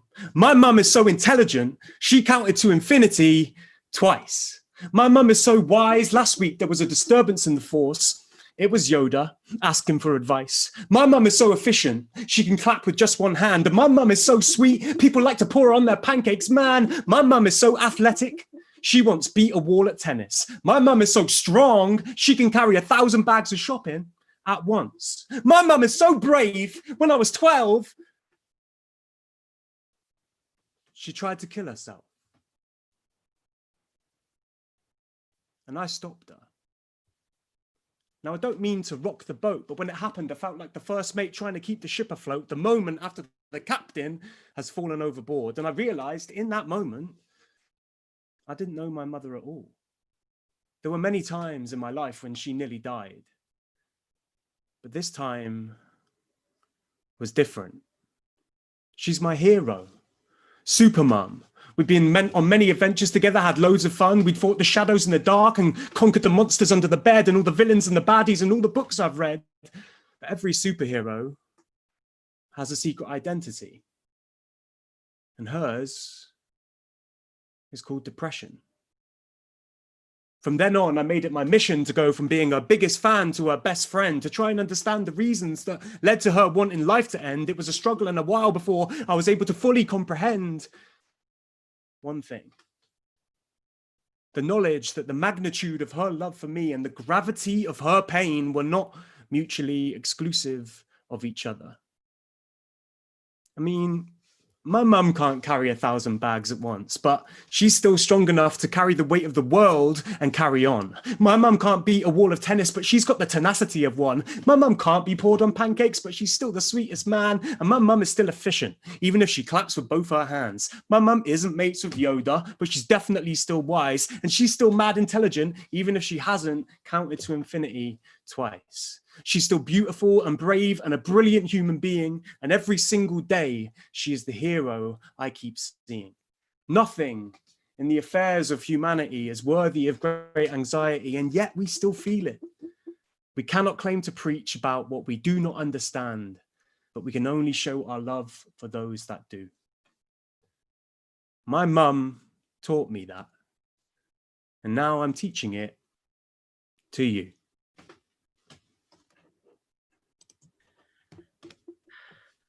Bloody beautiful, Charlie. Can I make one request? Ooh, Can I make one request? I think you know what's coming. Let me have a drink. Yeah. Thank you. You're a legend. Who else likes books? Imagine being in a Zoom room full of poets. A lot of people like books. I'm quite into books. So I wrote a poem about them. So you know when you were little, your mum tried to make you be friends with her friends' kids, but sometimes you and them both knew the other wasn't someone you wanted to be friends with. Well, it seems that I used to get that an awful lot. I wasn't cool, but I was smart, and I liked to think that I was funny, but none of that mattered. I was a fool. My parents had a shit car, and we didn't have any money. No fancy trainers, second-time hand-me-down stuff, and a need for improvisation replaced the brand new Nike Airs, new clothes, and the PlayStations. I had a tough time treading the rough line, but my parents, I couldn't blame them. They tried their best, and so I know that I shouldn't shame them, that I need to get to a place where I'm playing in a different game, and I could provide all the things that should have came when I was growing up, and not just when I got fame, and hopefully show to me I'm supposed to be one of this world's main men. Because growing up, I was quite the particularly peculiar child. Just a beginner on this path to someone unrulier and wild with interests that didn't often extend much further than the end of my arms, by facing a book of pretend and a rabbit called Charlie as a good luck charm. Because I spent more time in other worlds than in this one, listening to other people's fictional pearls of wisdom, because age 5, I became an addict. Addicted to reading and words, that is. And to let you know just how absurd that is, I used to get into trouble for reading books. And I can see that you're probably giving me funny looks, but I was late for school every single day because I'd be reading books instead of getting changed. Often these were the only places that made sense. I could block out the world and let the adventure commence, dispense with the intense pretense that everything in my life was fine. Just break open the pages and let you sentence shine. It's full beam, cinematic, straight into my mind's eye, and experience from my bedroom what it feels like to fly. In a clapped out Ford Anglia and crash into a moving tree, or ride atop a dragon before a tiger came for tea. I've been to the front line in more wars than I can count, and I've seen it through the eyes of those who know what it was all about. I'm an intergalactic, interdimensional imagination time traveler, and I've got the hitchhiking tactics of a conventional patient prime passenger, and I'm on the 42 bus now, straight through Earth and beyond, stopping off on the way to pick up Sherlock and Bond because there's been a curious incident concerning a dog in the nighttime, and my old pal Roald Dahl thinks it might be the right time to get the gang back together again, just for a special treat, because we've been feeling quite robotic, dreaming of electric sheep. We cross where 5 rivers meet on a wooded plain, and in the distance I can see Treasure Island again. My brain waves are lapping at shores as the tide goes round this world in 80 days no more.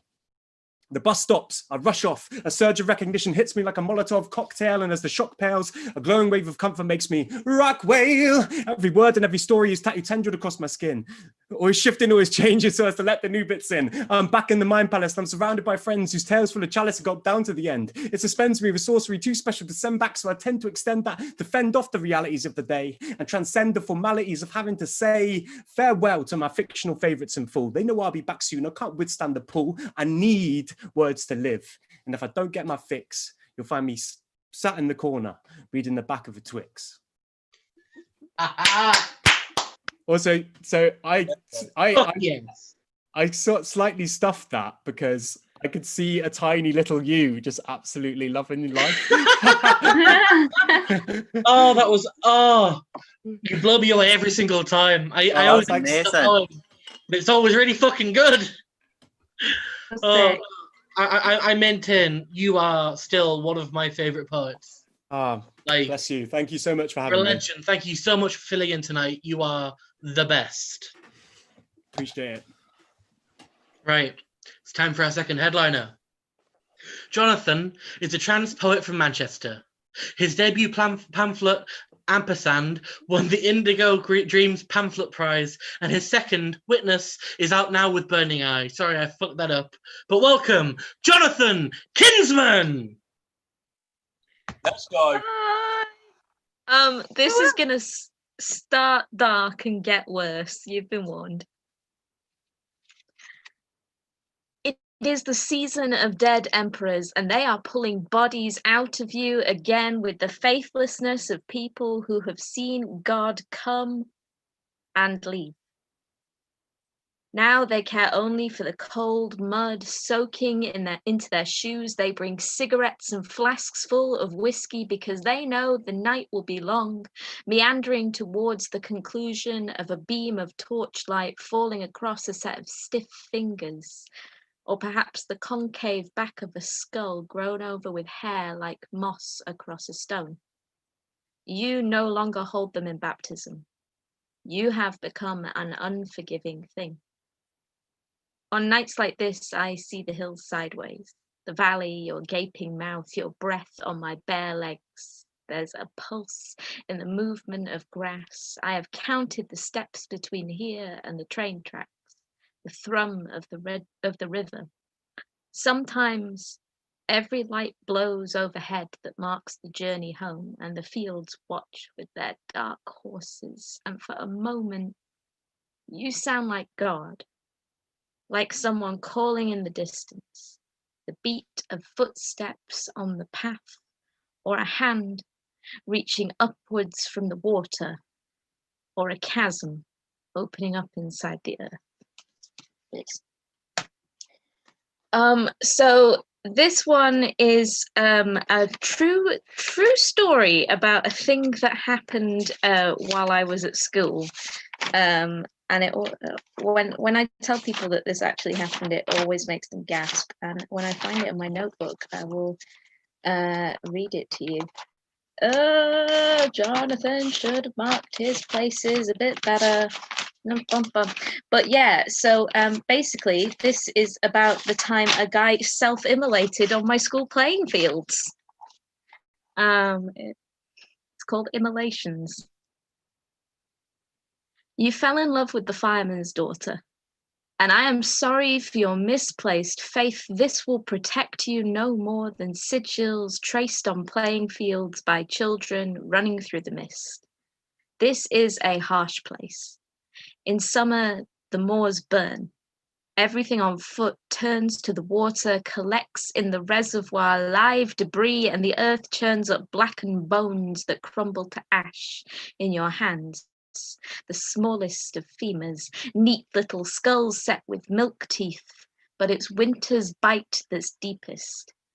Do you remember our bare legs pink in the frost, how every snowflake scalded our skin, or the day we were turned back by panicked teachers, melting plastic reaching our nostrils slower than burning flesh?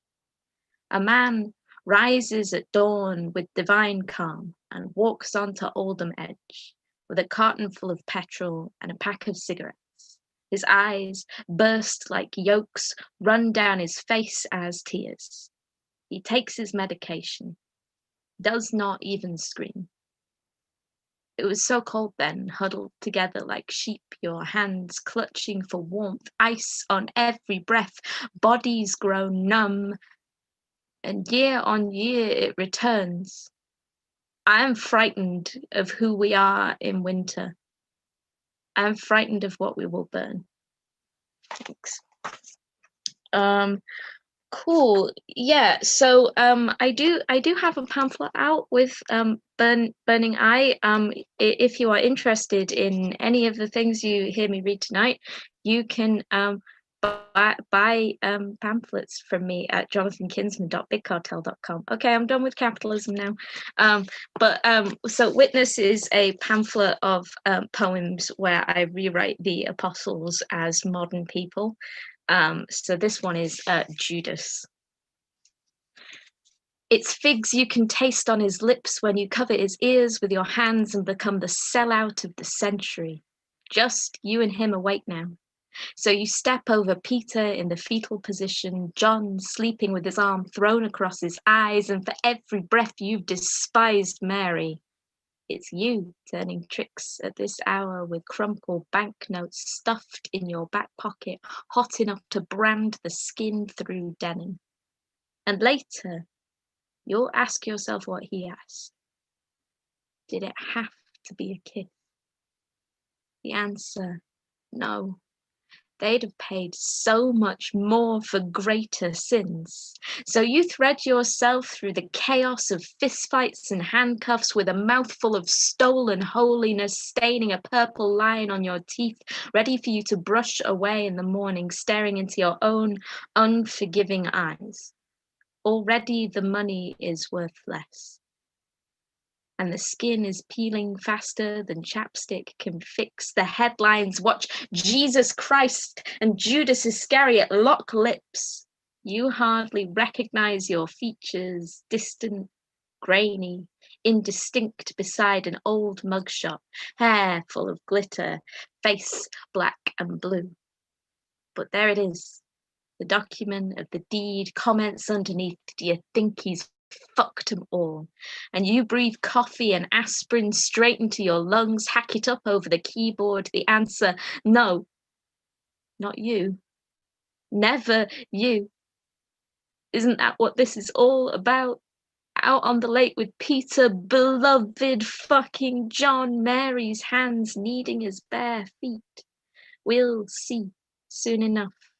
There he is, like he wanted, God on trial, solicitation, incitement, evasion, possession, resistance, at the mercy of the state. When does it stop? Designer cologne sleeps into the rot of the floorboards. You stand in the doorway, frozen under his gaze as his pupils shrink down into pinpricks. Mary's knees scrape against the floor in front of him, his hands tangled in her dark hair as she moves, the two of them enveloped in the thick haze. There will always be poor. I am finite. Your tears are hot on your face like molten silver, and the barrel sits heavy on your tongue, tastes like blood. They asked you for the price of a kiss. You didn't know it. Okay, cool. So I am going to read something brand new, and it doesn't have a title yet, and it's actually probably the darkest thing I've ever written, so I feel the need to give like a very specific trigger warning for this, because basically it's about knowing that you couldn't have come into existence without something truly terrible having happened to someone. In the beginning was the Word, and the Word was no.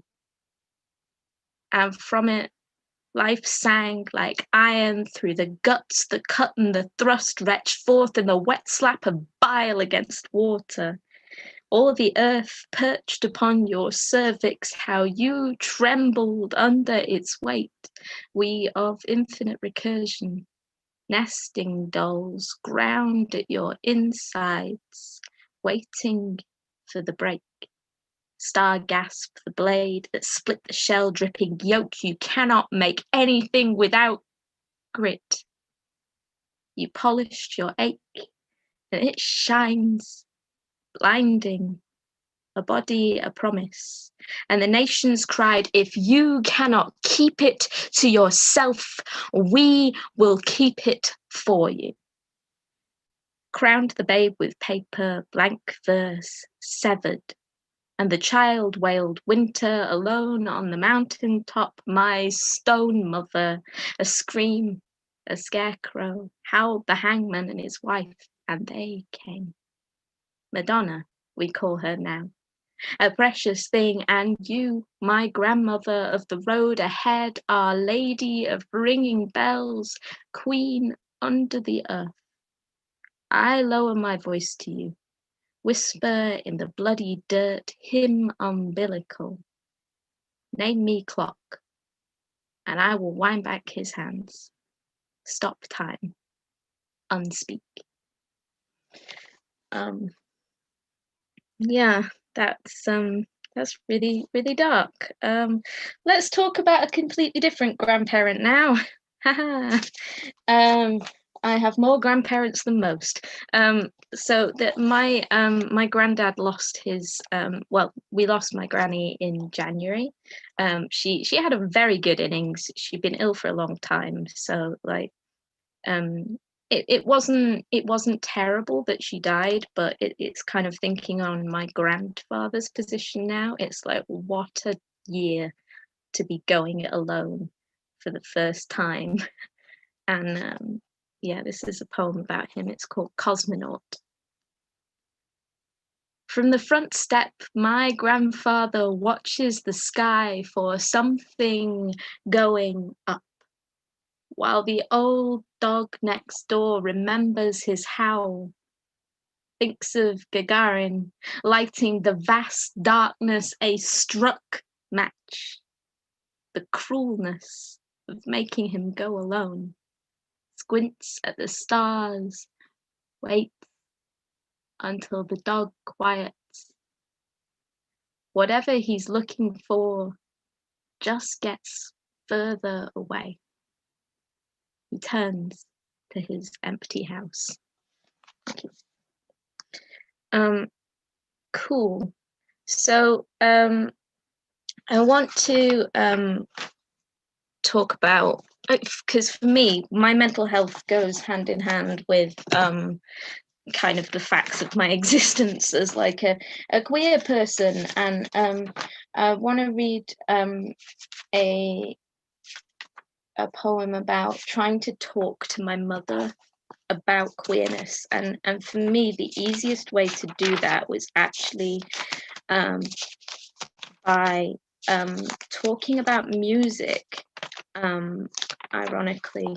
And again, Jonathan should have marked his pages a little better than he did, so we'll just keep singing until I find it. Do, do, do, do, do.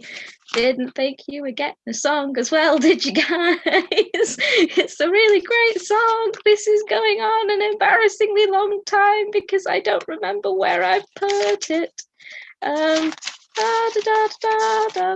This is really embarrassing. I'm very sorry. That's not it. Here it is. Yeah, so this is a poem about one of my mum's favourite songs. It's called Don't Leave Me This Way. There's a place at the bottom of my mother's lungs for the communards cover, a belt, a shriek, a hallelujah over those high notes, the steering wheel, her dance partner as she sings, her mouth so wide open, I think her soul might fall out.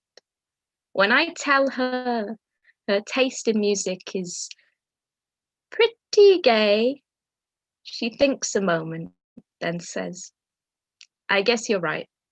In my dad's car, the CD player's jam full of Stooges, Bunnymen, Sex Pistols, but I remember timing the ride to church in tracks of Welcome to the Pleasure Dome. At 6 years old, Holly Johnson's Cackle, rocking my baby queer bones, an earthquake caught on record. At that age, when I pictured dancers, I left out the thinness. How their clothes ate them up. Everyone looks pallid under neon lights. Everyone shakes like the spirits entered them in those disco cathedrals. Eats of the body, loves, loves, loves. Screams out their hymn. Don't leave me this way. Don't leave me this way.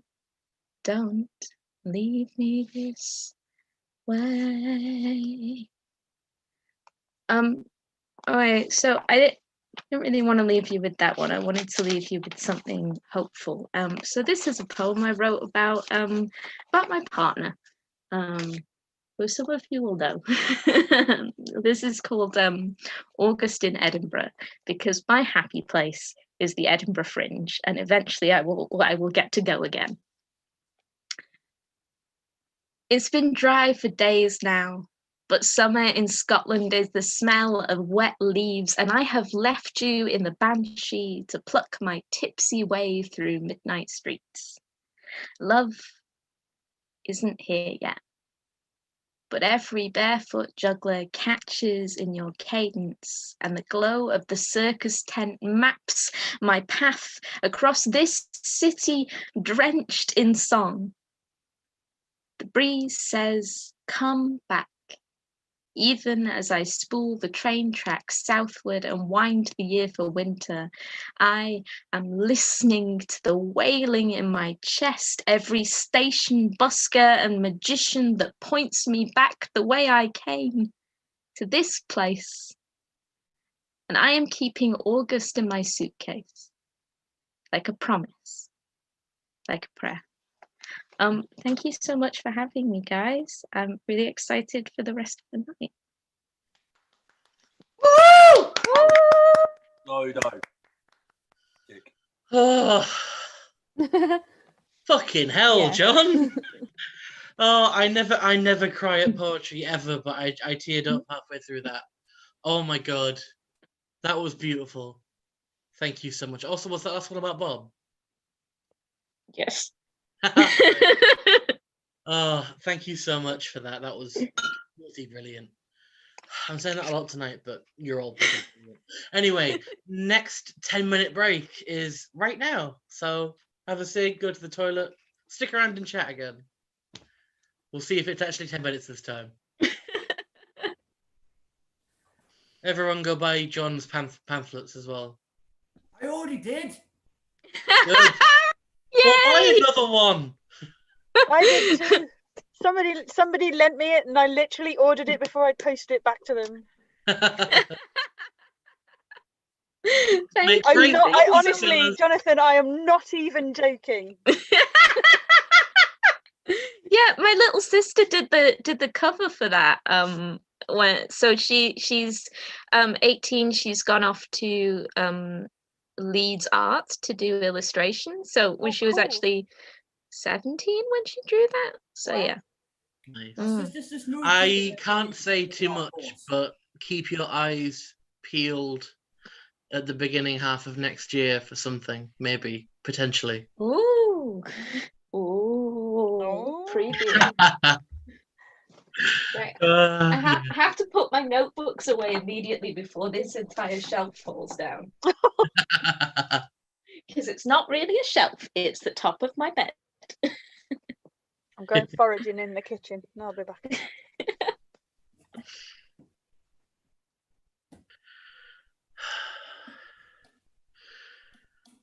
Just some really nice poetry so far.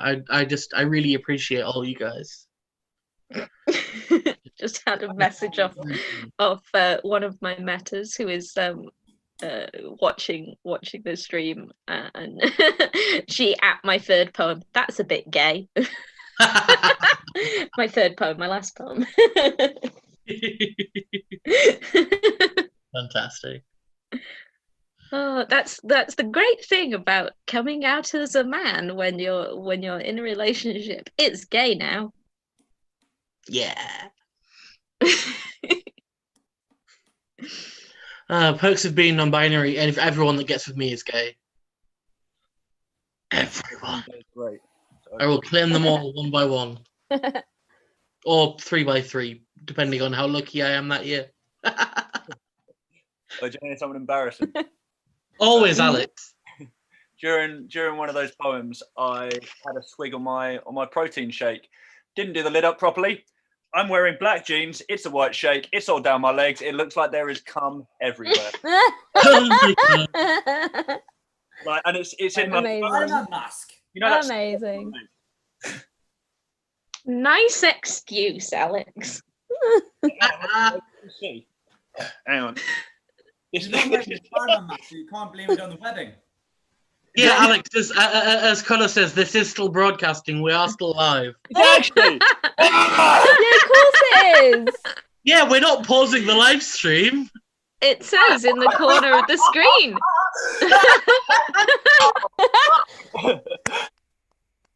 Very good. Very good. Oh, wonderful.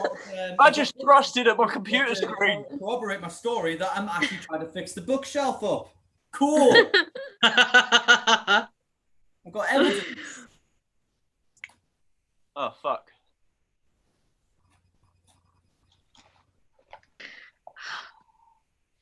I mean, I'm always slightly frightened whenever I do a gig because occasionally, like, the end half of this shelf of books just decides it doesn't want to be here anymore and just boofed.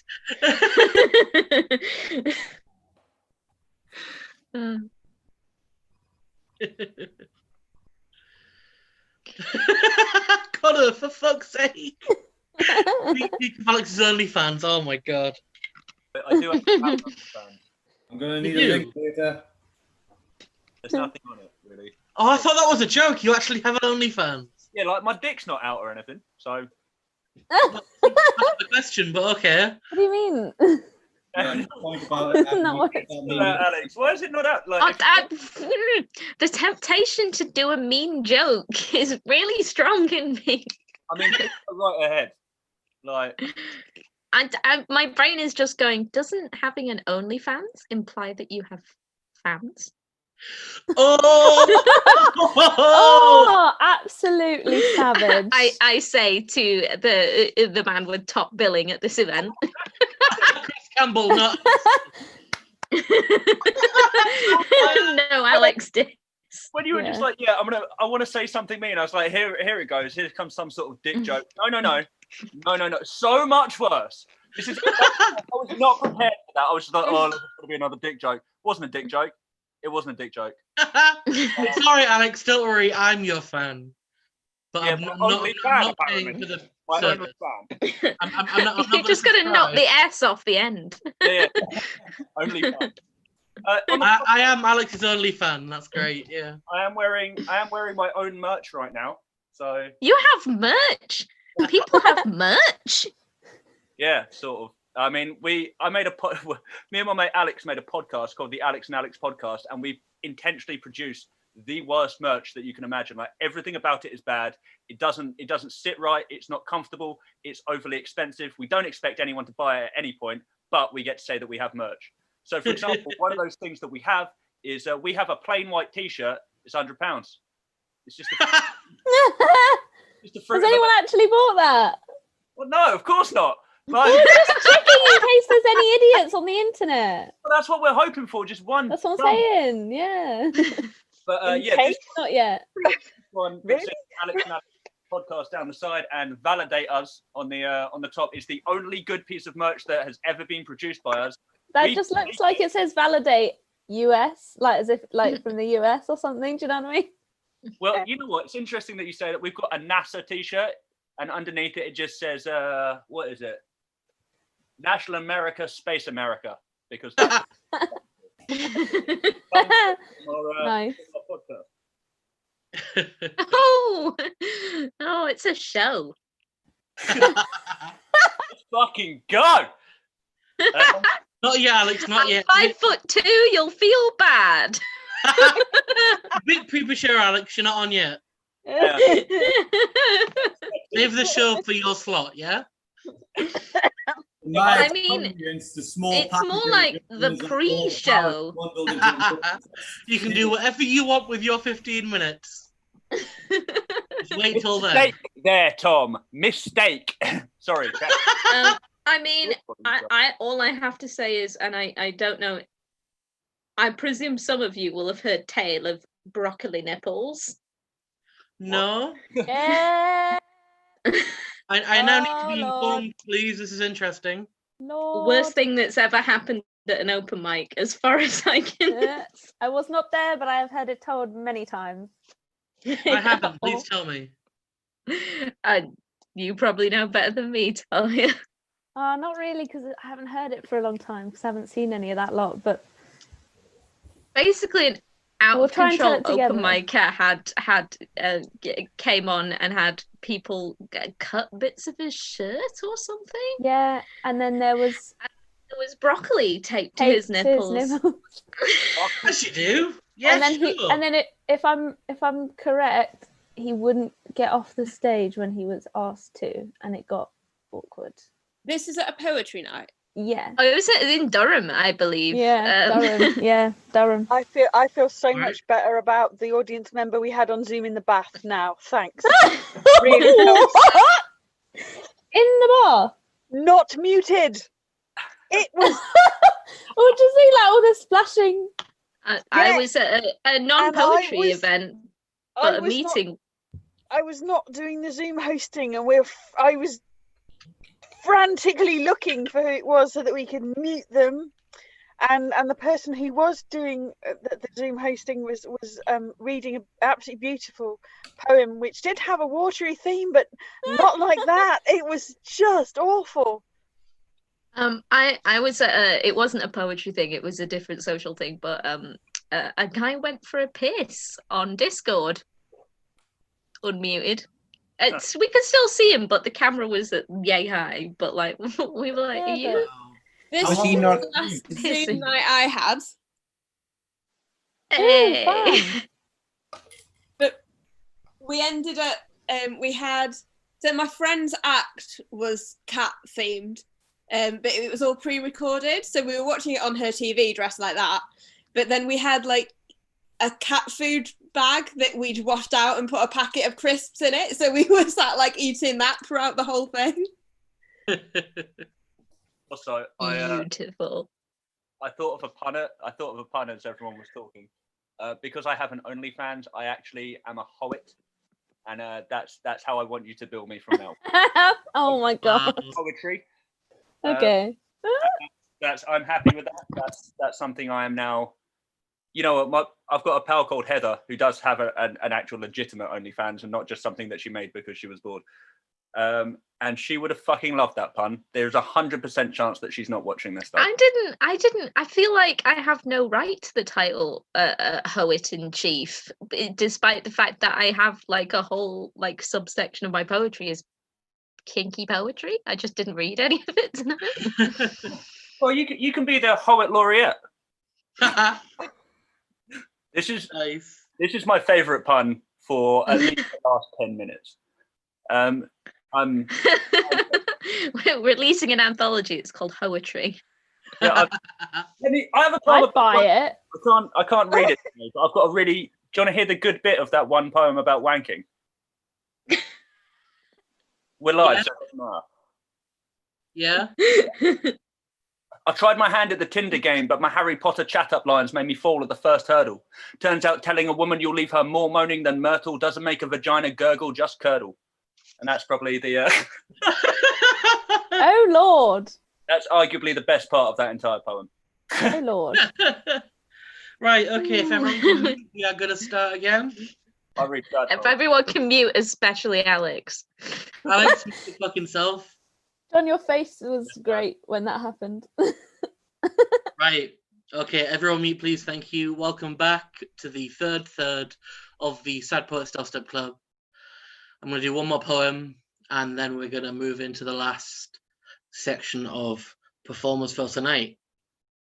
This one isn't mental health themed, not really, until the very end. Charlie and Alex have both influenced me over the last few months to try to get something together, and I'm not. Everyone here that knows me knows that I don't show off, as it were. I'm not that kind of person, but I'm just gonna show off for a little bit. This is Journey of Self-Discovery.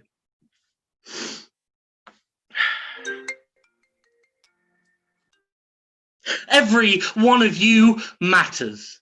Every single one of you matters. When I say that every single one of you matters, I mean everyone that's listening matters, because everyone that's listening matters. And when I say everyone that's listening matters, I mean everyone that's listening and listens and envisages visions of witty wordsmiths working written verses and verbiage versus vicarious curses cussed in cursive. They matter. Of course they do. Because everyone that's listening to primitive diligence, pillaging villages using pillars of brilliance matters. Everyone matters. And when I say everyone, I mean the mattered badatas reacting to sadness, the ever attackers standing up for the masses, the massive attractions and absolute bastards, the absence and anguish, the passion and passive. You matter. Lots of people are listening to these pristine decisions, these pieces of dictionary with infinite precision typed with minute inscriptions of tenor and friction. I'm inflicting inflections with intention to mention the slightest impression to ease off contention to masses and slightly pretension. But I'm getting ahead of myself. You. Your worth is inherent due to the mere fact that you're sat here, supporting the arts and listening to poets carve their way into your hearts. We toil for your enjoyment, because without you, we'd just be here, sat in an empty Zoom room, talking to nobody in particular. So as you come and go, quick and slow, ebb and flow, choose to stay.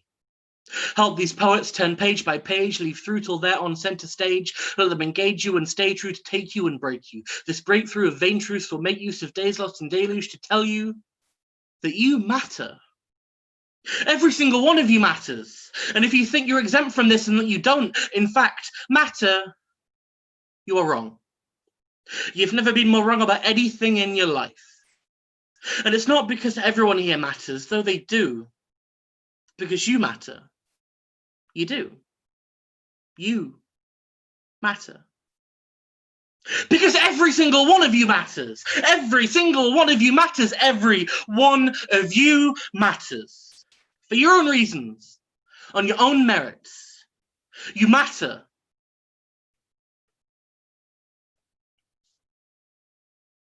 So why don't I? Thank you.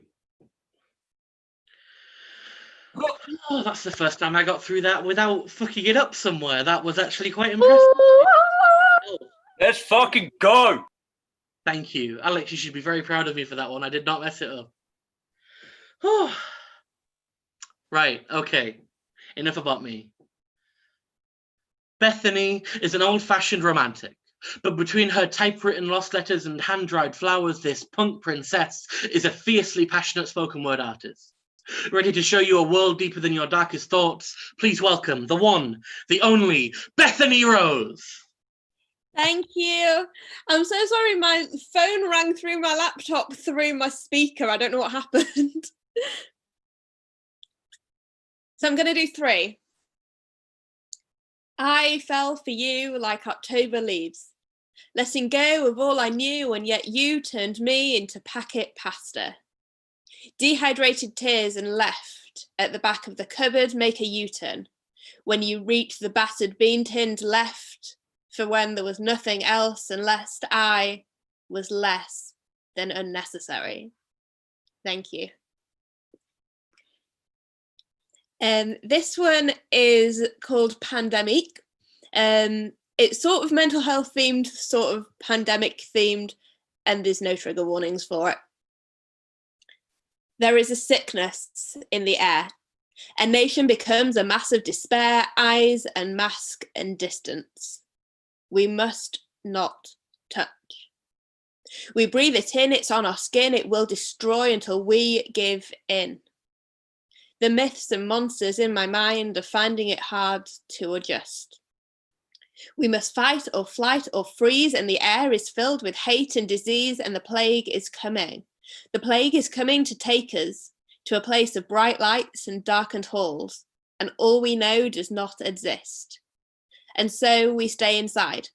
We don't see or hug or kiss our friends, and when all of this comes to an end, we ask, what is left, and is it worth it? Thank you. And my final piece is called Moonchild. You, my love, are a moonchild. Live by the night and share your witchcraft with only those who deserve to share your light. The equinox has been and gone, and the summer song can no longer be heard. It is but a whisper once heard on the wind. Moonchild, listen carefully, and let the lunar tides decide your fate. With a heart as wild and crimson as hers, I couldn't help but bleed. Breathe with me, and I will breathe with you until you bleed no more. Thank you.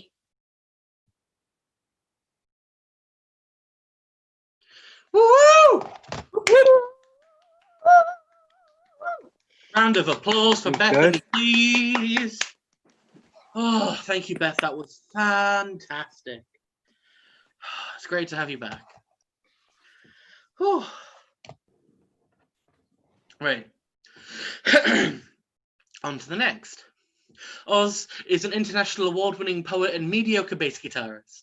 Same. His latest chapbook is Wolf Planet, a psychological prose poetry sci-fi folktale novella. Please welcome Oz Hardwick. Oof. Oh wow, what a introduction. I'm going to just read some bits of one longer poem from a chapbook called The Lithium Codex, which the title is a bit of a giveaway, really. It's about an interesting period where I was prescribed that particular strange little thing. And so I'm going to read a few poems from this and just sort of link them together rather than breaking in between. The window only opens a crack, but it's enough to let the world in, with all its practiced diagnoses and passive-aggressive concern. It sits too close, asks if I've been looking after myself, comments on my weight loss, feigns interest. Running its fingers through the dust on the TV, it suggests housework, cooking, decluttering, recommends exercise, yoga, a beach holiday, a new career, cosmetic surgery, and a fairy godmother. I'm used to its tottering concerns, precarious as Jenga on a pitching ship, swaying, ready to tip at the slip of a nervous breath. So I close the window, but the world's still in here, its head pressed cold to my lap like a dead seal, suggesting the 24-hour shopping channel, recommending a higher dose. Everything is song, from the birds to the bricks. Houses sing favourites from the early 80s, their lyrics gaining strata of meaning in retrospect. He phones his dead mother to hear her answer phone voice, and she sings back lines from Hoagie Carmichael, Spike Jones. Under any other circumstance, he would join in and dance, but the whistling postman won't stop feeding junk mail through the letterbox about takeaways, estate agents, book clubs, broadband, cosmetic dentistry, you name it, they're contesting chatter, crushing him into the sofa. If this was a musical, their voices would coalesce into the uplifting finale. If it was an action movie, he'd burn the mothers down. And if it was sci-fi, he'd wake up in a million years. The songs get louder and the clock misses a beat. And it's the first real frost of the year, and roofs are patterned like cows steaming in the morning sun. The car coughs and refuses to start, so I begin the long walk through lanes that have changed overnight into Edwardian photographs of themselves, sharp but featureless, devoid of people. By the time I reach the office, it's summer, and I see myself aged 5 or 6 queuing for an ice cream on an endless beach of castles and flags.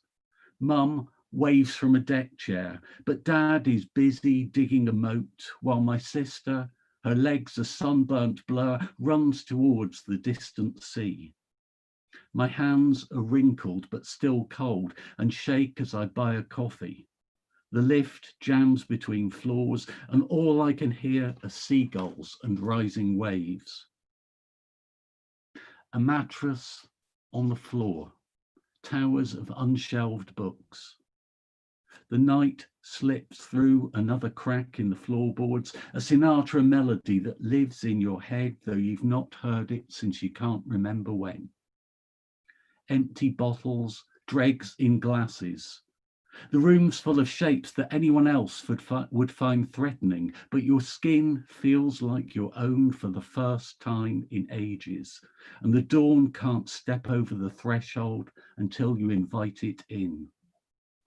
Symptom or side effect. There are days when I long to be the spent matchstick still lying in the hearth from last winter, so I throw away everything from the kitchen cupboards and press my palm to the candle flame until it freezes.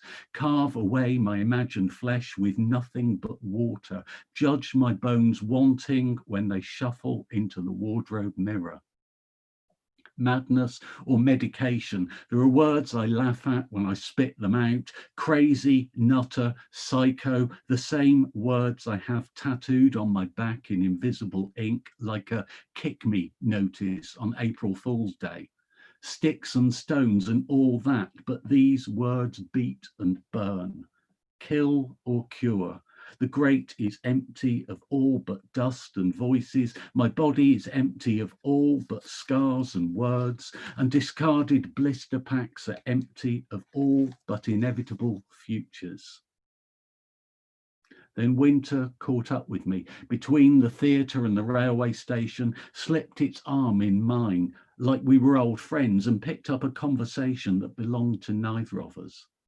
We spoke about the birds on the red list, the books on the black list, the comfort neither of us had ever found in strangers. We stopped to listen to a busker or a policeman or the river singing beyond the locked park gates.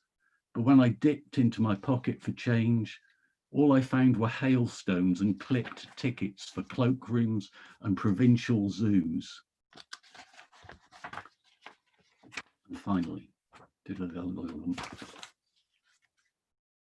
forgets arrivals, but remembers every time she's left, the softly closing door, the cab to another station. She blinks through the window, transforming the morning into an old movie stuttering into life. There are still milk floats in this part of town, like rattling iceberg carving into sleeping streets, and paper boys cut between hedges, careful to let sleeping dogs lie. And she remembers a Christmas, snug in flannelette pajamas, sipping hot milk, carefully peeling tape so as not to tear cartoon paper. The fire crackling, everyone smiling, but she can't remember what was inside. It's 5 a.m. and the rail tracks are staves on which early birds improvise songs. She looks to the point where they curve into nothing, begins to whistle, then stops.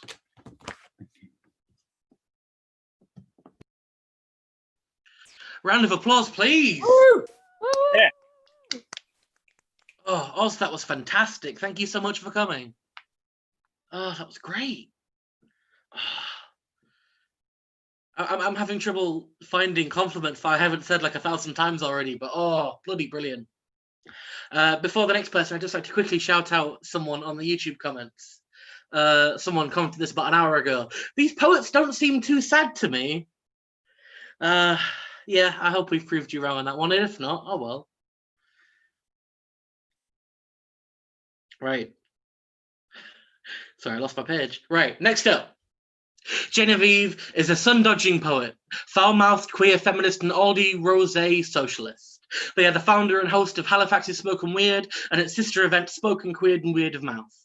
They are published in Manchester's Flapjack Press, released their debut collection The Dance of a Thousand Losers in 2017, and are due to release their second collection Vitriol Works in March 2021. Please welcome Genevieve Walsh! Hello, hello. Especially massive hello to that YouTube commentator. If we're not sad enough for you, here I am in a tier 3 bit of the north in a 9 Inch Nails t-shirt with a baby crying in the background. Is that sad enough for you? I really hope it is. This first poem is basically a long-winded response to how come you millennials are all so sad. Because letters were assigned to us that make no godly sense. Because where are you from is a question that brings us out in shingles. Because all we are is stark frayed edges, blue tack turning grey at the corners, fresh cardboard boxes and dashed promises. Because permanence to us is so fictional, it's hilarious.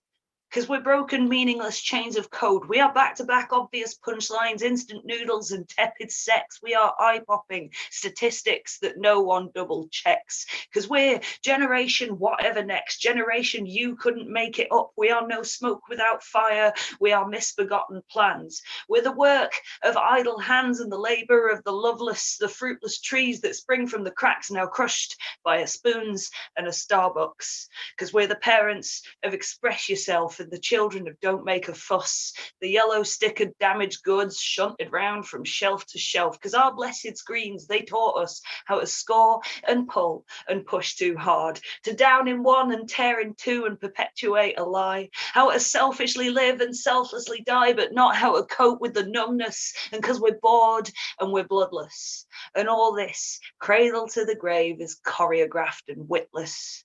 Postcodes and pigeonholes, astral signs and borderlines, X's and Y's that paralyze us. Thank you.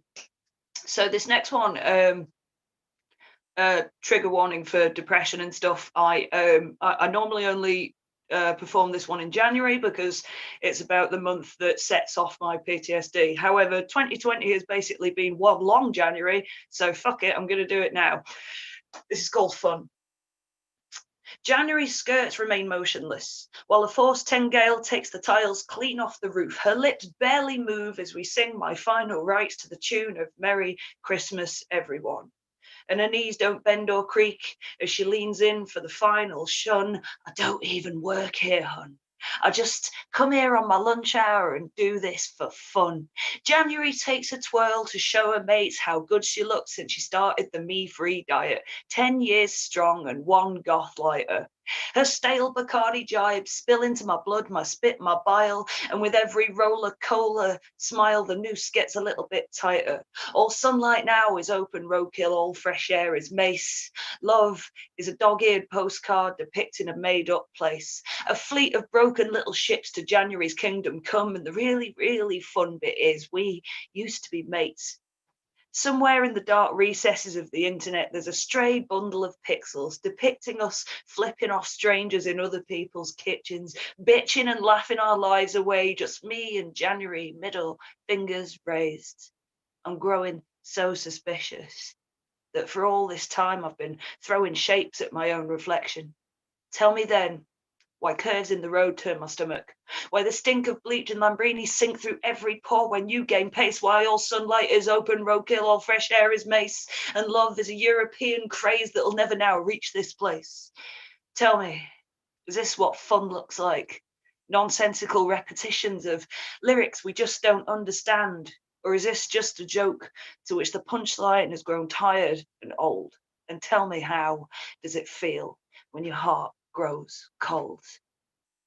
Thank you. I'm just going to finish with one short one, which is basically aimed at anyone here who struggles with mental health issues, and especially if you're one of us queerdos. It's about being comfortable in your own skin, and this is called Knock Yourself Out. Despite yourself, you can cut away at the flesh that lets you resonate, that pumps red blood to the blackest parts of your dwindling semi-human heart. You could carve away at the loud eccentric bits of you that fail to pass, curl up and hibernate in a habitat of sticks and stones, despite the bones of you that love the night and shudder at the sight of pink, that drink in Schadenfreude and exhale Wanderlust. This Cats and Jammer of a place is a world of paper shadows. We rein it in, you shake it off, and you raise a veil of doubt. Despite archaic platitudes that cut you off and out, just knock yourself out, Arcade. Knock yourself out. Thank you very much. Yes. Woo-hoo! Woo-hoo! Fantastic. I'm so glad to hear you perform again, Jen. It's been a while. Oh. It has indeed. I practiced earlier, and I'm so proud to say that my daughter, 10 weeks old, turned to me and went. So I was worried. I'm a bit what's the word? I'm a bit reticent to ask this now, but we've got witnesses, so it's fine. Are we still on for Spoken Weird when the world gets back to normal? Damn right, mate. We'll see you in 2021. Fingers crossed. gonna say I missed my birthday, but never mind. It's fine. Right. Next up, the last. I can't do words now. I left them all in that poem a while ago. I've got none left. The last support act of the night. Chris is a mixed-race Native American living as an immigrant in the UK. He is the co-founder of Fight Evil with Poetry Press and is finishing his first full-length collection. Please, take to the stage, Chris Campbell! Woo! Yeah. Thank you, everyone. Very happy to be here. I'm going to do a few poems, from my upcoming collection. They're not specifically about mental health, but like most stories in my life, they're not too far from it either, though. So this first one, they're going in chronological order. So this first one is when I was 4. Twice widowed on the fresh side of 20, my mother found work. I was 4, so didn't know whether I was for or against it. I just knew that when it was time for sleep, Mom told me my job was to climb the ladder into the loft above her bed in our tiny hotel room or studio apartments. Honestly, it's difficult to remember which because I was trying so hard to remain still, be silent, nightly winning the longest running game of hide and seek that Lake Havasu had ever seen. True, I had a good hiding spot, but I was a toddler ninja. The turtles had trained me well. Now, I know what you're thinking, but there's no way she was letting me win. I could always tell when she was trying her hardest to find me by the noises, moans, grunts, struggling. Some evenings I couldn't sleep, and I realized she would spend hours searching for me, inviting friend after friend to help her win. But in the end, I always woke up hidden to find the sun rising on my mother's spent, sleeping body. Mounds of soft, nude coyote skin, sometimes bruised, always exhausted from a night of searching, working, surviving. Most mornings, I sat and ate dried Cheerios in front of the TV while I waited for her to wake. You don't need milk because cereal is fortified. And when there were no Cheerios, I'd struggle to suckle from the two-dimensional women printed on the pages of magazines my mother hid under her bed. But no matter how hard I sucked, it was never enough. I'd stare dry-mouthed at those dazzling breasts, confused as to what use they were to anyone if they couldn't satisfy my thirst. Eventually, my mother would wake with a jolt, gently wiping away the remaining tears of last night's defeat, pull me close, and kiss my head, determined that she would do better tonight. Thanks. This next one fast forwards a bit to sort of early teenage years, so sort of 13 to 15. If I was famous, I'm sure it would be for something embarrassing. To wit, I am one of the keenest observers of others that many have ever met. And yet, until I was 25, I honestly believed that every time my tummy grumbled or gurgled audibly, it meant I needed to fart or poop. And my face would flood red in embarrassment. Because even though these things are funny, and everybody does them, I still felt a tinge of humiliation at how public my body made my private business. To be honest, I'd still probably be mixed up about it to this day if it weren't for the fact that I got married. And one time I mentioned this to my wife as we walked home from a social gathering. I'll never forget the way she looked at me like I was an alien or an idiot and suggested, or maybe you're just hungry. When's the last time you ate? Now, it's important to mention that I was no stranger to Winnie the Pooh or other cartoons where grumbly tumblies clearly spoke of the need for food, and yet I was so used to going without that I'd grown deaf to my own body's shouts, inventing instead a specter of potential social trauma to haunt me every time I was hungry. And I'm one of those people whose hunger is never satisfied. There's always more to be explored. And if that example is too trivial for your tastes, well, let me explain that math was one of my strongest subjects until the age of 13, when suddenly it all became algebra to me, and I had to resort to cheating. Hey, don't judge me. All right, up to this point, I'd watched all the adults I'd ever known doing it any way they could get it, so why shouldn't I find a friend with benefits? Though leading my formerly NASA-employed math teacher on was a task that took its toll on me. Somehow, I made it through those first 2 years of advanced high school math without solving for X, and why? I wasn't sure. Until I took an eye test at 15 and they told me I was nearsighted, stuck with an astigmatism which I suspect grew from focusing so hard on the present, unable to envision a future in an endless effort to survive whatever apocalypse was right in front of me at the time. Or, if you're my mother, it's from playing video games too close to the television, reading books under covers in dark rooms, desperate for stories other than my own to keep me company without getting me caught, because when your mother is a lady of the night, a strict bedtime matters a lot. But regardless of how it came to me, it explained why, when assigned a seat at the back of the class, I couldn't follow what was happening right in front of me, though with the newfound clarity this revelation brought me, I was able to catch up quick. I've never found a convincing reason for totally missing my nearsightedness other than it happened so slowly. I remained blind to it. And I still smile thinking of how I struggled to say the right things in certain social settings, always fishing for context clues, like that time 5 Nebraska guys were stood around a computer screen, each one whistling and remarking, "Ooh, what a beauty." So I piped up with, "Yeah, she's hot," as every eye but mine trained itself on my face, trying to understand the clever joke I'd made, because they knew I was no alien or idiot. But what could I have possibly meant by that when the picture on screen was a horse?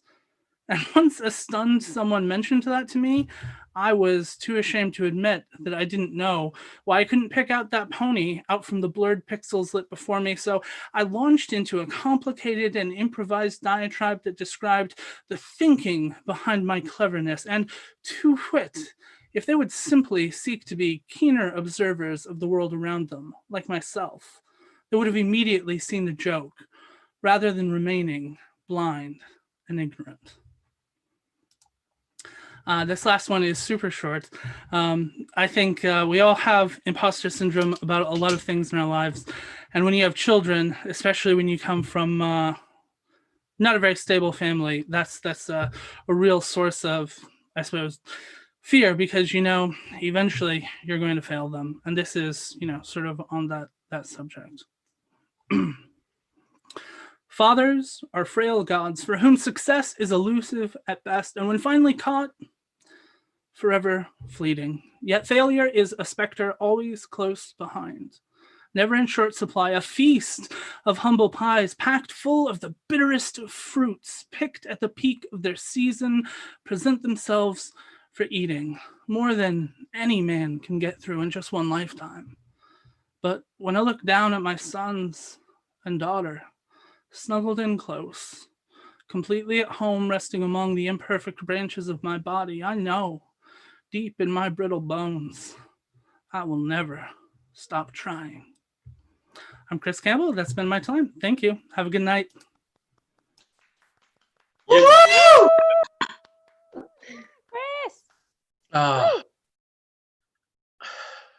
I'm recycling things, but bloody brilliant as always.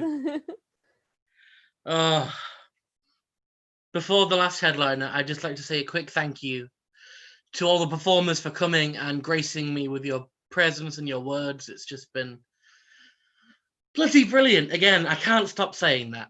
Thank you to everyone that's watched or is watching or popped in for like 5 seconds to say we weren't sad enough. I appreciate all of it, really. I'd also like everyone to quickly unmute and give a quick round of applause to Connor Sansby, our tech god, without whom we wouldn't be able to be here and do this event as we are doing. So, yeah, buddy. Praise the tech. Thank you. That was 3 claps. That was wonderful.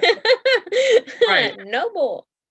The last headliner has asked me to improvise his bio and his introduction. So let's see how this goes, shall we? Alex Vellis is just as good as he thinks he is. His bold but well-founded claims to fame include speaking from the perspective of Atlas, holding the title of Grand Slam champion and 2-time Guinness World Record holder. He is my editor and my favourite poet, even though he doesn't let me say that. He can't stop me now. His quest for self-improvement is an inspiration to many, including myself. He is his own favourite poet. He is Alex Villis! Oh, buddy, like, I don't tell everyone that I'm my own favourite poet, so that's, thanks. Right, so I'm going to give a content warning over everything that I'm about to say, including the preamble. The preamble, I'm almost certainly going to be rude of some description. I'm probably going to make dick jokes, stuff like that. Suddenly can't think of anything. I had this whole preamble planned out, but it's gone. It's fucked it. I fucked it. Anyway, but yeah, and all of the poems, they're all sad as shit. They're all sad as shit. They cover things like I hate it when this happens. Well, got a little bit of incest in it. There's a little bit of incest there. Never seen someone get so excited about the word incest just then. Bit of incest, you know. Anyway, bit of incest. There are some really, really dark traumas in there. There's some about my dad trying to kill me when I was a kid. There is divorce. There's alcoholism. There's why people don't love me. There's why one specific person doesn't love me. There's why I can't love myself. Why I'm deeply flawed as a human being. The continuous suffering that I feel every single day. I feel like that last one should have been a joke, really, but like, you know, it's just how it's going to be. Oh, also, you'll notice that I'm sitting like a really sort of hunched and like, you know, like a eagle from a book once. And that's because I'm sitting on a broken bed in a storage room with something that looks remarkably, now that I've clocked it, like one of the stones out of Fifth Element in the background. It's not, it's a light. Also, that stuff here, you can't see that? No, it doesn't work. So that black stuff on the wall, that's where there was once a mattress set on fire. And this someone in this room may or may not have been, we do not know, pulling a bong, left a lighter on the thing, it all went up in flames. Turns out mattresses and bed sheets and shit like that, they're all made out of like really, really flammable material. So right up the wall. Anyway, but that's why I'm hunched over and sort of like gangly. Yeah, so all of my poems, they all have the letter O in them, apart from one. One of them is brand new. One of them is really, really old, didn't make it into one of my books, but it leads into another poem. And the other poem is the one that the old one leads into. Are we all on board with this? We all know where we are. We're all sitting comfortably. Everyone's had like a little scratch if they need one. Sweet. So yeah, this first poem is called The Old Empire. Well, it would be if I hadn't just turned the fucking screen off. Oh yeah, there's loads of swearing. There's so much swearing. Yeah, don't ever ask me to do like a kids gig. Like, it's a terrible idea. It's a bad idea. Thanks. Yeah, so this poem's called The Old Empire and How It Gets Divided. I would see them hide pockmarked arms and skin that hadn't seen kindness in years. Fingertips that worn away back to clandestine days of happiness that had long since been solicited as illicit love affairs and should never be spoken of. The diasporic nature of love is that it leaves the home it had in you. If you're lucky, it will take root in the oak tree ribcage of your lover. It will collapse boundaries, break common sense constructs, destroy dysmorphic disbelief that you are worth less than the piece of shit that you have kept locked away in your chest. Never forget, it's going to leave you, sometimes for good.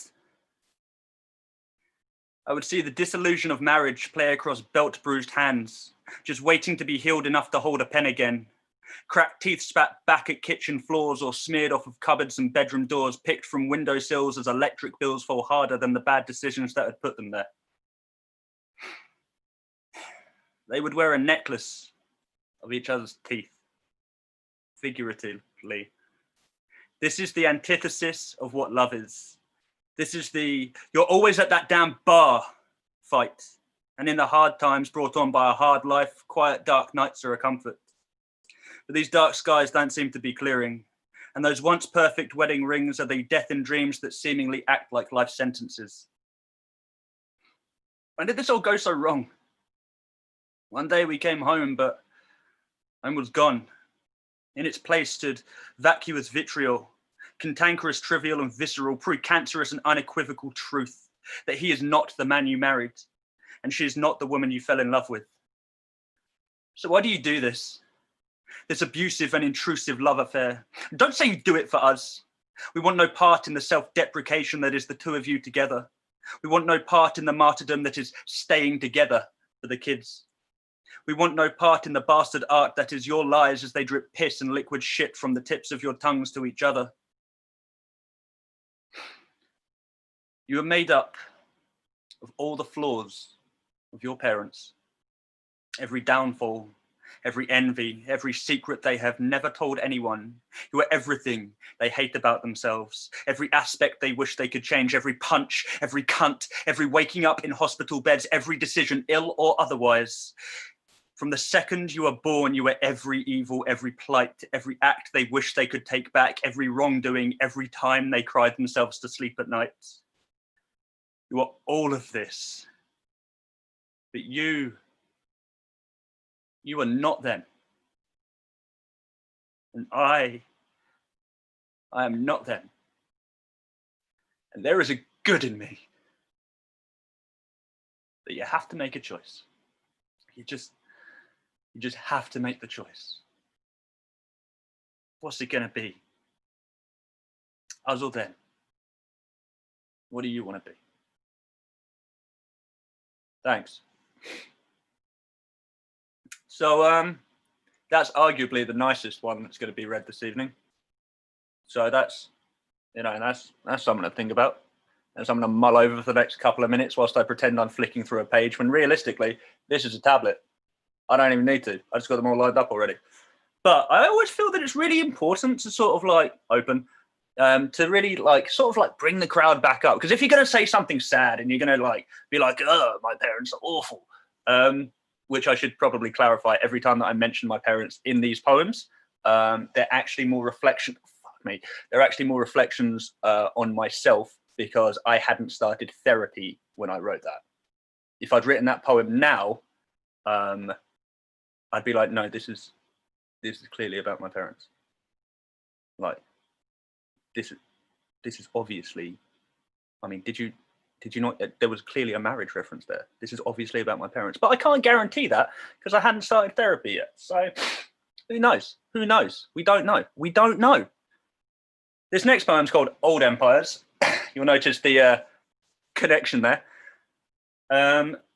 Yeah, and it's, I tell you what, it's self-explanatory. Content warning on this one fuck me, I need to get a chair. Content warning on this one in particular. It covers loads and loads of like really dark aspects. Just imagine all the worst stuff that you can think of. It's about that. It covers that. And I always kind of think it's really odd when you mention trigger warnings and content warnings, because in order to mention them, I have to then say what it is. So I'm just going to tell you that in general, it's a pretty dark poem. And it is, and if you don't want to listen to a dark poem, then please switch off your TV screens now for the next like 4 minutes or so. But God damn it. This one's called Old Empires. Excuse me. Do you remember when you told me that you loved me? How thick the air got around us. Each stagnant breath felt as it pushed yours away. The night teasing the morning telling you she couldn't come today. Each day left powderless smoke on your cheeks. You kicked yourself for saying it too early. Your lips telling stories that your body can't keep. You held yourself close to me while tearing yourself away. Lack of rain failed to drown out the volume of your words. You think your words do you a disservice. Drinking yourself dry, looking for God. How you settled for man, you will always settle for man. Your God has never answered. You think you are hurt. Having never known pain, we are a form of suffering, keeping quiet when the world cries. Paying for silence is the only way you found it. The dirt under your fingernails is more alive than you. Prayer has left you feeling empty, fearful, and alone. You have always felt like this. Your keys only fit in the back door. Your parents only ever used the front. Begging for love is what dogs do. You wish you could be a dog. Choking feels like closure. Loving is your penance. Love is a thing that other people do. How you are alone, you are alone. No one can ever love you the way you want. You are the stained cotton cloth of your mother. Father telling tales on your skin each night. Uncle would watch good girls keep secrets. You have always been a good girl. His eyes in your reflection remind you of that every day. Nights like these seem longer than the rest. You wish you could rush through them. Pretending to be asleep was a defense mechanism. Your defenses never worked. 3 bottles of wine and no tomorrow was your mother's food. Being breastfed bottles of pills was yours. You are so far from home, but not far enough. Your grandmother's cancer runs in your family. You hope it will take you. You're afraid I will find out. You think you can hide it. Having hidden it for so long, it may not be true. You don't remember. You tell yourself you don't remember. When people ask, you really do. Your bed is made in cold sweat. Heartbeats Olympian, telling stories to the children that were stolen from you. Red brick buildings replaced your childhood. It will replace theirs. All your dancing is on your mattress. Like your mother, you never learned a dance partner's name. You call them all father. They look like him. You don't think I do. You have carried this weight for so much longer. You will carry it for so much longer. The first step is to love yourself. You try to, but your fingers feel like soldiers, marching against your paws, battling against your body. They are distant relatives calling in the night. Their voices sound the same as yours did, the same yours won't sound again. Exploration is a challenge. Challenges should be conquerable. The only thing you have conquered is screaming, your own ghost 2 steps removed. You have never told anyone that you loved them and meant it. You think you meant it when you spoke to me. That terrifies you. Running is all your legs are good for, all they have ever done. They have failed you this time. You begged them to do so. You are all out of flight. I think of birds, of planes, of insects. You have clipped your wings, wanted to burn your own feathers. Instead, asked me to keep them safe, and I will keep them safe. Do you remember when you told me that you loved me? Thanks. I really needed to cough like halfway through that poem so bad, and I was just like, just fucking start it out, Alex, you'll be all right. You'll be like, just fucking, yeah. I don't actually talk like that at any point. I don't know what this horrible, horrible dickhead guy that I've just put on is. Yeah, so that's fun. This is also going much faster than it did in my rehearsal. So you're going to get one that I wasn't going to read. And happens to be one that I opened earlier. So yeah, I edit Cass's work, or Tom's work. I edit Cass's work. It's weird saying Tom, I don't like it. But, and it's really interesting as a poetry editor, because like, I can see when other things can like do with a little tweak, or maybe we'll put a semicolon in there and like, oh, that's fancy, isn't it? Let's do something fancy with italics here. But when it comes to your own work, it's really difficult because like you're so close to the actual thing that you're just like, okay, but what if I just put this comma in, and then you agonize over this comma for 2 months, and then it ends up being your entire dissertation is on this one singular fucking comma, and then you decide to hand it in anyway. But the point is, it's really difficult to sort of get that like that momentum behind your own work because you're so close to it. So I don't really know what's going with that, if I'm totally honest. Look, don't fuck around, Cass. It was just an example, all right? No one can I don't know if the rest of the people here can see the note that just popped up, but basically it says, I'm Cass and I'm a bastard. That's what it says. Thank you for inviting me. This poem's called Taciturn, and I don't actually know what the word taciturn means, but I needed a title for this poem, and this is what came up. It happened. Good thing I'm not a performer. Anyway, yeah. You were not mine, nor have you ever been. You were still the flickering street lamp overhead during walks home, the cascading wind pulling jackets closer to chests, the rustle of heavy shopping bags, and the constant fear of shadows dancing in alleyways that are unfamiliar. You're a slipped hand in a supermarket, the lost boy on the tannoy, the bodies washed up on the shores of various department stores, the overly dressed plainclothes security guards with stern faces, border-controlled dogs with new muzzles.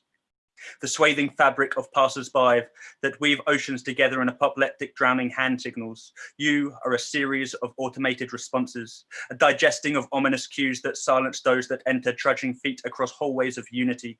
You're a light drizzling of rain that soaks through to your mechanical layers, a dozen spotlights, a capturing of advertisement and a handheld device that reads "buy." You're a prepaid bus ticket, a spluttering of engines hounded by weights, an aching of ground metal coughing odes onto windows that legitimize their existence by holding condensation onto lifelines of opaque decisions marbled against lips. You are the prophecy of free parking spaces and garages consumed by tar, an oil-stained floor, a rarely entered room adorned in cracks and cobwebs, the cold concrete underfoot, a flat tire edging metal shielding into libidinous tears of disillusionment. You're a list of groceries, a receipt of previously bought goods, a misspelling of aubergine, a crossing out in pen with pencil ham-fistedly written in below. You are a flickering at the curtains, a lost finger in folds that are stained like your lungs, a broken rung on a ladder that needs to be replaced or entirely bought anew. You are a flicking of a kettle switch, a warm brew beckoning too many heapings of sugar, a foot crossed over a knee, a newspaper margin with crude flowers drawn in. You are a crossword full of wrong answers. You're an empty fridge, the decadent ritual skimming takeaway menus, pausing over numbers before haphazardly deciding that braving the outside world is a greater achievement. You're a shut front door, a flickering light bulb, a drive to go out, and a hunger. You're a hunger that falls flat in your hands. Yeah, so it's weird when you can't hear people clap afterwards. Just throwing that out there. Also, just as a quick thing, can we have a shout out for Kat? If everyone can unmute themselves for just a second, can we have a shout out for Cass for like absolutely smashing the hosting this evening and getting us all here? And like, that's really nice. Like everyone has smashed it this evening, and like, yeah, I feel that we need to give Cass more like. Love you, Cass. Smash it. Yeah. Oh, thank you. Oh. You're welcome. So I don't know how long I've been on for, so I'm going to do one more, and then if Cass is just like, no, do the other one, then you don't talk like that. I don't know why. I do the other one. Okay, well I'm doing open wounds. This next one's called open wounds. I'm doing open wounds, and then maybe the other one. Okay, so open wounds is still like, this is dangerous territory. This poem's not finished at all. This is on the like second edit out of realistically like 18. I mean, the other poems weren't like entirely finished because no poem is ever really entirely finished until you publish it and realize you can't change it afterwards, and you probably should have done them, put that goddamn comma in. But yeah, this one's not even at that stage yet, but I'm really excited for it. So yeah, so this poem's about a woman that is not interested in me.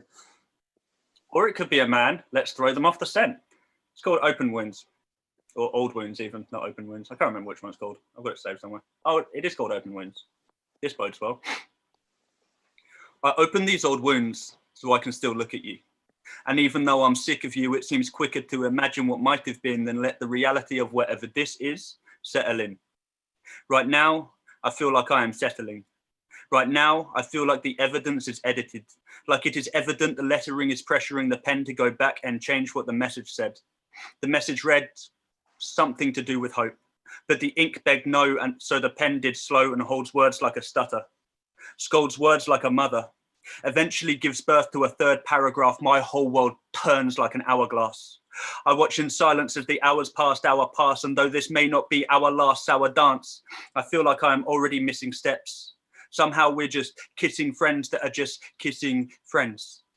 What do we do next still feels too intense. What do you intend with your true intent? And I get the truest sense that to you it's best that we just leave it. And I know I should. It would be easier if I could. And though every second feels like an eternity and every drawn breath is an execution with you, I finally feel human. Even when I feel like I am losing. Even when I am lost, I just look at the compass points that you drew across from my lips to your lips, from my kiss to your kiss, from the space between our fingertips to the space where our fingerprints across each other's skin like they are drawing a map only you and I can see. To let go or give up is just too difficult. And though this love is free to fall, it could still be beautiful. It could still be a suitable endeavor that favors fair weather, whether or not these forced feathers feather drop. Like time is all we have, or time is all we've lost. As time is in our hands, and this time it's all we've got. It's time to take a stand, or time to take a loss. I can't keep living in this purgatory. This earthen curse that serves as a person purse, pursed with terse verses, you versus us. Truth versus love, youth versus guts, proof cursing touch imbued by a must to sink into each other's skin. Like it's the only place we've ever fit. Like it's the only place we've ever lived. Like it's the little things that steal the silence to break bread with makers met and accept that real death is just a goodbye.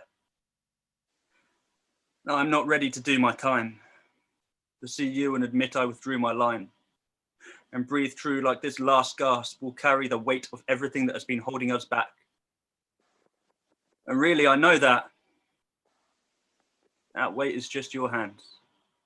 That weight that waits for no man and takes no man as prisoner, defines the divine as literature, leaves your name scratched across my back like insignia to say that you own this. That this piece of flesh, etched with your initials, spell out the word hope, is yours to take home, yours to dispose the sword in the stone, to wield as you wish, to kill as we kiss, to steal, till the night misses the day and each moment stays the same, lays the same head upon my lap, and issues sudden unexplained heart attacks like they were missions from God. But we are missing from God, the one we forged in beds made of sweat, the one we fought when we told each other long secrets that sound like crying. Long secrets that hold heavy on their head, long secrets that make bleeding sound like a pastime and theft the only way to find us. It is in this silence that we divide us, that we subside trust and instead define us as two letters that are in the same alphabet, but are never destined to sit beside, because you're a slow-grown tree, and I am happiness beneath your leaves. But what that means is I am always in shade, and though the cool air soothes the pain, I need sunlight to help me breathe, and God damn it, I need it to help me see.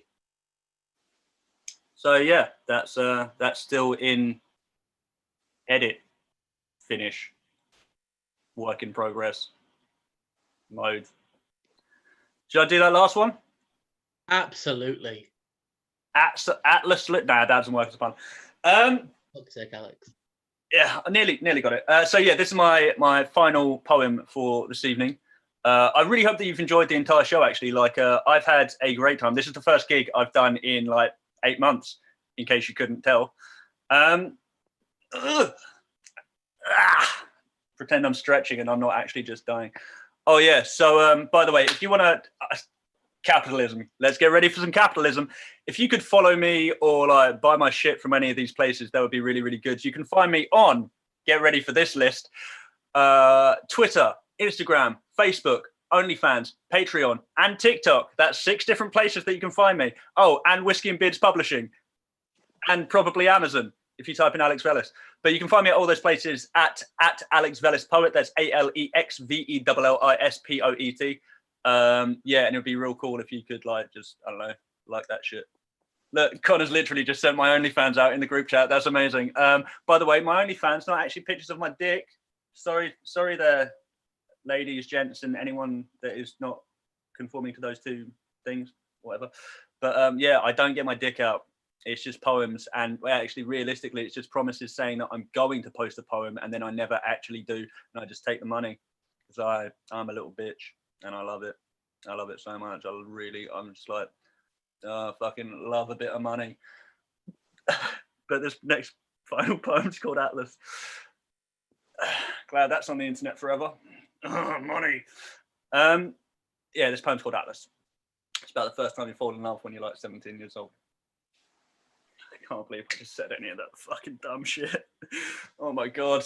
Yeah, let me just remember the first line. It's the only one that I'm doing, not written down. You're my whole world, the boy says to the girl. The girl smiles. Are you making a pass at me? Shyly, the boy does his coat up a little more tightly. He says, I might be. I like you. Do you like me? The girl replies with, you excite me. You may not be the sharpest tool in the shed, but if you're a star, you would shine most brightly. The boy smiles. And then he frowns. He says, it's like I'm asleep. And when I wake up, you won't be beside me. The girl laughs. The boy didn't expect this. He just dissected each tone that rolls home as if trying to decipher his own enigma code. But codes are for code makers. And this heartbroken heartbreaker doesn't have the smarts for tonal linguistics. Instead, he leans in to kiss lips. Dreams of twisting hips, forming chrysalis of her and him. Unburdening this burning thing that he keeps locked up internally. Christ. She looks like eternity. The girl holds a finger to his lips, hushes him quick and tells him, boy, you are poetry. A growing tree unknowingly, or so it seems, that holds the seed to her and him. Beautifully, she verbally unearths the key that locks them together perfectly. She's the first to see that these verses he puts together purposefully reverses the uncertainty. The boy doesn't know how to react. He just interacts with the world around him. This woman is astounding, change from girl to woman because she keeps him grounded. He asks her arms to surround him. And they kiss. And the world falls away, shifting weight from them to they, making waves in each other's oceans. Totems and love potions form from honest hands, gripping grains of sand that fall through fingertips as he fingers his to hers. There is silence.